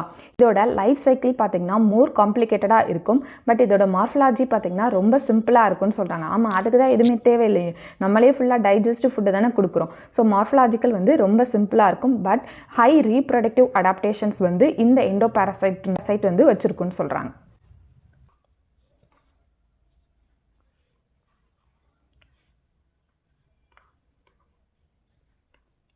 நெக்ஸ்ட் வந்து பார்த்தீங்கன்னாப்பா ப்ரூட் பேரசைட்டிசம் அப்படிங்கிறது ரொம்ப இம்பார்ட்டன்ட்ப்பா, நிறைய தடவை கேட்டிருக்காங்க. இது வெரி சிம்பிள். ப்ரூட் பேரசைட்டிசம் அப்படிங்கிறது is scene in birds in which the parasitic bird lays its eggs in the nest of the unassuming host bird which takes care of them until they hatch. For example koel அப்படிங்கிறது குருவிப்பா. Yes, lays its egg in the nest of the crow அப்படின்னா காக்கா. இப்போ என்னன்னு சொல்லலாம், இப்போ fruit பேரசைட்டிசம் அப்படின்னா என்னன்னா, இப்போ காக்காவோட கூட்டில் வந்து குருவியோட முட்டையை போய் லே பண்ணிடும். எஸ், இந்த குருவி முட்டை பார்த்தீங்கன்னா காக்கா வந்து கண்டுபிடிச்சிருச்சு, இது நம்மளுடைய எக் இல்லைன்னு கண்டுபிடிச்சிருச்சுன்னா இதை அப்படியே கீழே தள்ளி விட்டுரும். அப்போ அதுக்காக என்ன பண்ணுச்சு அப்படின்னா, குருவியோட முட்டை அதோட சைஸ் அதோட கலர்லாம் எவல்யூஷன்ஸில் காக்காவோட முட்டையோட சைஸு அதோட கலர் மாதிரியே இருந்துச்சு. அதனால அன்டில் ஹேச்சிங், குஞ்சு பொரிக்கிற வரைக்கும் அந்த காக்காவோட கூட்டில் தான் இந்த குருவி முட்டை வந்து இருக்கும்பா. இதுக்கு பேர் ப்ரூட் பேரசைட்டிசம் அப்படின்னு சொல்லுவாங்க. இந்த குருவி பார்த்தீங்கன்னா இந்த குருவியோட முட்டை வந்து பேரசைட்டிக்காக இருக்குது அந்த ஹோஸ்ட் ஆஃப் த காக்காய்க்கு. அப்போ காக்கா வந்து இந்த இடத்துல சீட்டர் ஆயிடுறாங்க. இந்த குருவி முட்டைக்கு பார்த்தீங்க அப்படின்னா நல்லா அடக்காத்து அது குஞ்சு பொரிக்கிற வரைக்கும் ஒரு சேஃபான ஒரு இடத்த கெயின் பண்ணிக்கிறது. நெக்ஸ்ட் வந்து பார்த்தீங்கன்னா கமென்சாலிசம் அப்படின்னா என்ன, ஒருத்தவங்க வந்து கெயின் பண்ணுவாங்கப்பா, இன்னொருத்தவங்களுக்கு வந்து கெயினும் பண்ண மாட்டாங்க லாஸும் பண்ண மாட்டாங்க, நியூட்ரலாக இருப்பாங்க. இதுதான் கமென்சாலிசம். இப்போ commensalism in this interaction one of the partners is benefitted while the others is neither benefitted or nor harm. மற்றவங்க வந்து பெனிஃபிட்டும் அடைய மாட்டாங்க, ஹார்மும் அடைய மாட்டாங்க. For example as an epiphyte of mango branch. அதாவது இதில் என்ன சொல்கிறாங்க அப்படின்னா, இப்போ மாமரம் இருக்குது, மாமரத்தினுடைய கிளை இருக்குது. இப்போ ஆர்ச்சிட் பிளான்ட் பார்த்தீங்க அப்படின்னா மேங்கோவினுடைய கிளையில வந்து மேல் நோக்கி வந்து வளரும். எதுக்காக அப்படின்னு பார்த்தீங்கன்னா, இப்போ ஃபார் எக்ஸாம்பிள் கீழே வந்து இந்த பிளான்ட் இருந்தது அப்படின்னா இவ்வளோ பெரிய மாமர நிலத்துக்கு கீழே அதுக்கு வந்து சன்லைட் விழுகாது, ஸோ ஃபோட்டோசிந்தசிஸ் நடக்காது. ஸோ இது என்ன பண்ணிக்குது அப்படின்னா இதோட கிளை மேலே வரைக்கும் இது வளரும், ஸோ தட் சன்லைட் வந்து படும்போது இதுக்கு வந்து ஃபோட்டோசிந்தசிஸ் பண்ணுறதுக்கு நல்லா இருக்கும். அப்போ இந்த ப்ராசஸில் பார்த்தீங்கன்னா இந்த ஆர்ச்சிட் பிளான்ட் வந்து இந்த மேங்கோ பிளான்ட்டுக்கு எந்த ஹார்முமே பண்ணலை. ஆர்ச்சிட் பிளான்ட் வந்து கெயின் ஆகிக்கிறது, பட் இந்த மேங்கோ பிளான்ட்டுக்கு வந்து லூஸும் இல்லை கெயினும் இல்லை. இதுக்கு பேர் தான் கமென்சாலிசம். அதாவது இந்த மேங்கோ பிளான்ட்டை எந்த விதமான டிஸ்டர்ப் பண்ணாமல் இந்த ஆர்ச்சிட் பிளான்ட் வந்து க்ரோ ஆகிக்குது. ஓகே, நெக்ஸ்டோட எக்ஸாம்பிள் என்ன அப்படின்னு பார்த்தீங்கன்னா பர்னக்கல்ஸ் க்ரோ ஆன் த வேல்ஸ் அப்படிங்கிறது திமிங்கலம்பா. அதுக்கு மேலே பர்னக்கல்ஸ் வந்து க்ரோ ஆகிருக்கும்ப்பா. இந்த கொட்டை மாதிரி வந்து இருக்கும், இது டைப் ஆஃப் கொட்டை மாதிரி இருக்கக்கூடிய இன்செக்ட். இந்த பர்னக்கல்ஸ் பார்த்தீங்கன்னா திமிங்கலத்தினுடைய முதுகில் வந்து இருக்கும். ஓகே, அப்போ ஏன் அப்படின்னா இந்த பர்னக்கல்ஸ்னால நிறைய இடத்துக்கு நீந்தி போக முடியாது. ஸோ வேல்ஸ் மூவ் ஆக அங்கே இருக்கக்கூடிய ஃபுட்டை எடுத்து சாப்பிடும். ஸோ இந்த பர்னக்கல்ஸ் வந்து இந்த வேல்ஸில் இருக்கிறதுனால வேல்ஸ்க்கு எந்த விதமான பாதிப்பும் இல்லை, கெயினும் இல்லை லூசரும் இல்லை. பட் பர்னக்கல்ஸ்க்கு வந்து கெயின் தான், ஏன்னா இது வந்து இதனால நீந்த முடியாது. ஸோ இது மேலே உட்காந்துட்டு நீந்திட்டு போய் அது சாப்பிட்டுக்குது. ஓகே, அடுத்த எக்ஸாம்பிள் என்ன அப்படின்னு பார்த்தீங்கன்னா கேட்டில் இக்ரெட் அப்படின்னா ஒன்றுமே இல்லைப்பா. இப்போ மாட்டு கொம்பு மேலே ஒரு குட்டி பேர்ட் மாதிரி இருக்கும். இதை கேட்டல் இக்ரெட் அப்படின்னு சொல்லுவாங்க. இந்த கேட்டல் இக்ரெட் பார்த்தீங்கன்னா எப்படி ஃபுட்டை எடுத்துக்குதுன்னா, இந்த கேட்டல் கால்நடைக்கு கீழே அந்த லாடம் கட்டியிருப்பாங்கல்ல, அப்போ அது மண்ணை வந்து புதைச்சி நடக்கும்போது அந்த மண்ணை வந்து களைச்சி விடும். அப்போ களைச்சி விட்டுட்டே அது நடக்கும்போது இந்த கேட்டல் இக்ரெட் பார்த்தீங்கன்னா டைரெக்டாக போய் அதில் ஏதாவது குட்டி குட்டி புழு பூச்சி இருக்குல்ல, அதை வந்து சாப்பிட்டுக்கிறோம். அப்போ இந்த கேட்டல் இக்ரெட் பார்த்தீங்கன்னா டைரெக்டாக போய் மண்ணை நோண்டி உள்ள இன்செக்டை எடுத்து சாப்பிட முடியாது. அதுக்கு இந்த மாடு நடக்கும்போது அந்த மண்ணை களைச்சி விடுறது மூலமாக வெளியில் வரக்கூடிய இன்செக்டை அது யூஸ் பண்ணிக்குது. ஸோ இந்த கேட்டல் இக்ரெட் மாடு மேலே உட்காந்துருக்கிறதுனால மாடுக்கு எந்த விதமான கெயினும் இல்லை, லூஸும் இல்லை. எஸ், ஆனால் இந்த கேட்டல் இக்ரெட் வந்து இதுக்கு பாசிட்டிவ், மாட்டுக்கு வந்து எதுவுமே கிடையாது. ஓகே, நெக்ஸ்ட் வந்து பார்த்தீங்கன்னா அடுத்த எக்ஸாம்பிள் சீ அனிமோனும் க்ளோன் ஃபிஷ்ஷும். இப்போ க்ளோன் ஃபிஷ் பார்த்தீங்கன்னா ப்ரெடேட்டர்லேருந்து எஸ்கேப் ஆகிறதுக்காக இந்த சீ அனிமோன்ஸினுடைய டென்டாங்கிள்ஸில் போய் மறைஞ்சுக்கிறோம். ஸோ இந்த ப்ரெடேட்டர்ஸ்க்கு பார்த்தீங்கன்னா இந்த சீ அனிமோன் டென்டாங்கிள்ஸ்லேருந்து ப்ரொடியூஸ் பண்ணக்கூடிய அந்த கெமிக்கல்ஸ் வந்து ரொம்ப ஸ்டிங்கிங் ஸ்மெல் இருக்கும். ஸ்டிம்மிங்னா ரொம்ப மோசமான கெமிக்கல் ஸ்மெல்லு, ஒரு மாதிரி நாத்தடிக்கும். எஸ், அதனால ப்ரெடேட்டர்லேருந்து எஸ்கேப் ஆயிரும். இப்போ இந்த க்ளோன் ஃபிஷ்ஷு சீ அனிமோனுடைய டென்டாங்கிள்ஸில் இருக்கிறதுனால கெயினும் இல்லை, லாஸும் இல்லை. பட் க்ளோன் ஃபிஷ் வந்து கெயின் ஆகிக்கிறது எஸ்கேப் ஃப்ரம் த ப்ரெடேட்டர்ஸ்லேருந்து. These are the examples of commensalism. ஒன்று ஆர்ச்சிட் பிளான்ட் வந்து epiphyte of the mango branch, அடுத்து வந்து வேல்ஸ்க்கு மேலே பர்னக்கிள்ஸ் இருக்கிறது, கேட்டல் இக்ரெட் அண்ட் கர்ட்டில் இருக்கிறது, அடுத்து சீ அனிமோனுக்குள்ள க்ளோன் ஃபிஷ் இருக்கிறது. நெக்ஸ்ட் வந்து பார்த்தீங்கன்னா மியூச்சுவலிசம் ஆர் சிம்பயாசிஸ் அப்படிங்கிறது. இப்போ மியூச்சுவலிசம் ஆர் சிம்பயாசிஸ் அப்படின்னா என்ன? In this interaction both partners are benefited, ரெண்டு பேருமே பெனிஃபிட் அடைஞ்சுக்கிறாங்க. இதான் மியூச்சுவலிசம் அப்படிங்கிறது, ரெண்டு பேருமே கெயின் பண்ணிக்கிறாங்க. Okay, for example for mutualism கேட்பாங்கப்பா லிச்சன்ஸ் அப்படின்னா என்னப்பா? ஒரு ஆல்கையும் ஒரு ஃபங்கையும் சேர்ந்துருக்கிறது தான் லிச்சன்ஸ் அப்படிங்கிறது. எஸ்பெஷலி என்ன டைப் ஆஃப் ஆல்கே அப்படின்னு பார்த்தீங்கன்னா blue green algae or cyanobacteria. இது வந்து ஃபுட்டு கொடுக்கும் ஃபங்கை பார்த்தீங்க அப்படின்னா இதுக்கு ஷெல்டர் அண்ட் வாட்டர் கொடுக்கும். ஓகே, அப்போ ரெண்டு பேருமே மியூச்சுவல் அண்டர்ஸ்டாண்டிங்ல நல்லா வந்து க்ரோ ஆகுறாங்க. they give support to the algae while algae prepare, அதாவது the fungi give support to the algae. Fungi வந்து ஆல்கைக்கு ஒரு சப்போர்ட் கொடுக்குது, ஆல்கை ப்ரிப்பேர் பண்ணி தருது. ரைசே அப்படிங்கிறது ரூட்ல இருக்கக்கூடிய ஃபங்கை. இந்த ஃபங்கை பார்த்தீங்கன்னா நியூட்ரியன்ஸை அப்சர்வ் பண்ணி பிளான்ட்டுக்கு கொடுக்கும். இந்த பிளான்ட் வந்து இந்த ஃபங்கஸ்க்கு தேவையான கார்போஹைட்ரேட் ஆன எனர்ஜியை வந்து கொடுக்குதுப்பா. ஓகே, another example for மியூச்சுவலிசம்கான இன்னொரு எக்ஸாம்பிள் பார்த்தீங்கன்னா பிளான்ட் அனிமல் ரிலேஷன்ஷிப்னா என்ன?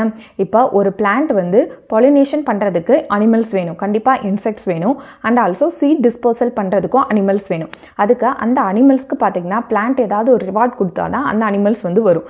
என்னென்னா வந்து அது ரிவார்ட் கொடுக்குது அப்படின்னு பார்த்தீங்கன்னா நெக்டார் வந்து ரிவார்டாக கொடுக்குது, போலன் கிரெயின்ஸை வந்து ரிவார்டாக கொடுக்கும், ஜூஸியாகவும் அந்த நியூட்ரிஷியஸ் ஃப்ரூட் இதெல்லாம் வந்து எதுக்கு கொடுக்குது அப்படின்னா சீட் டிஸ்பர்சல் ஆகிறதுக்கு.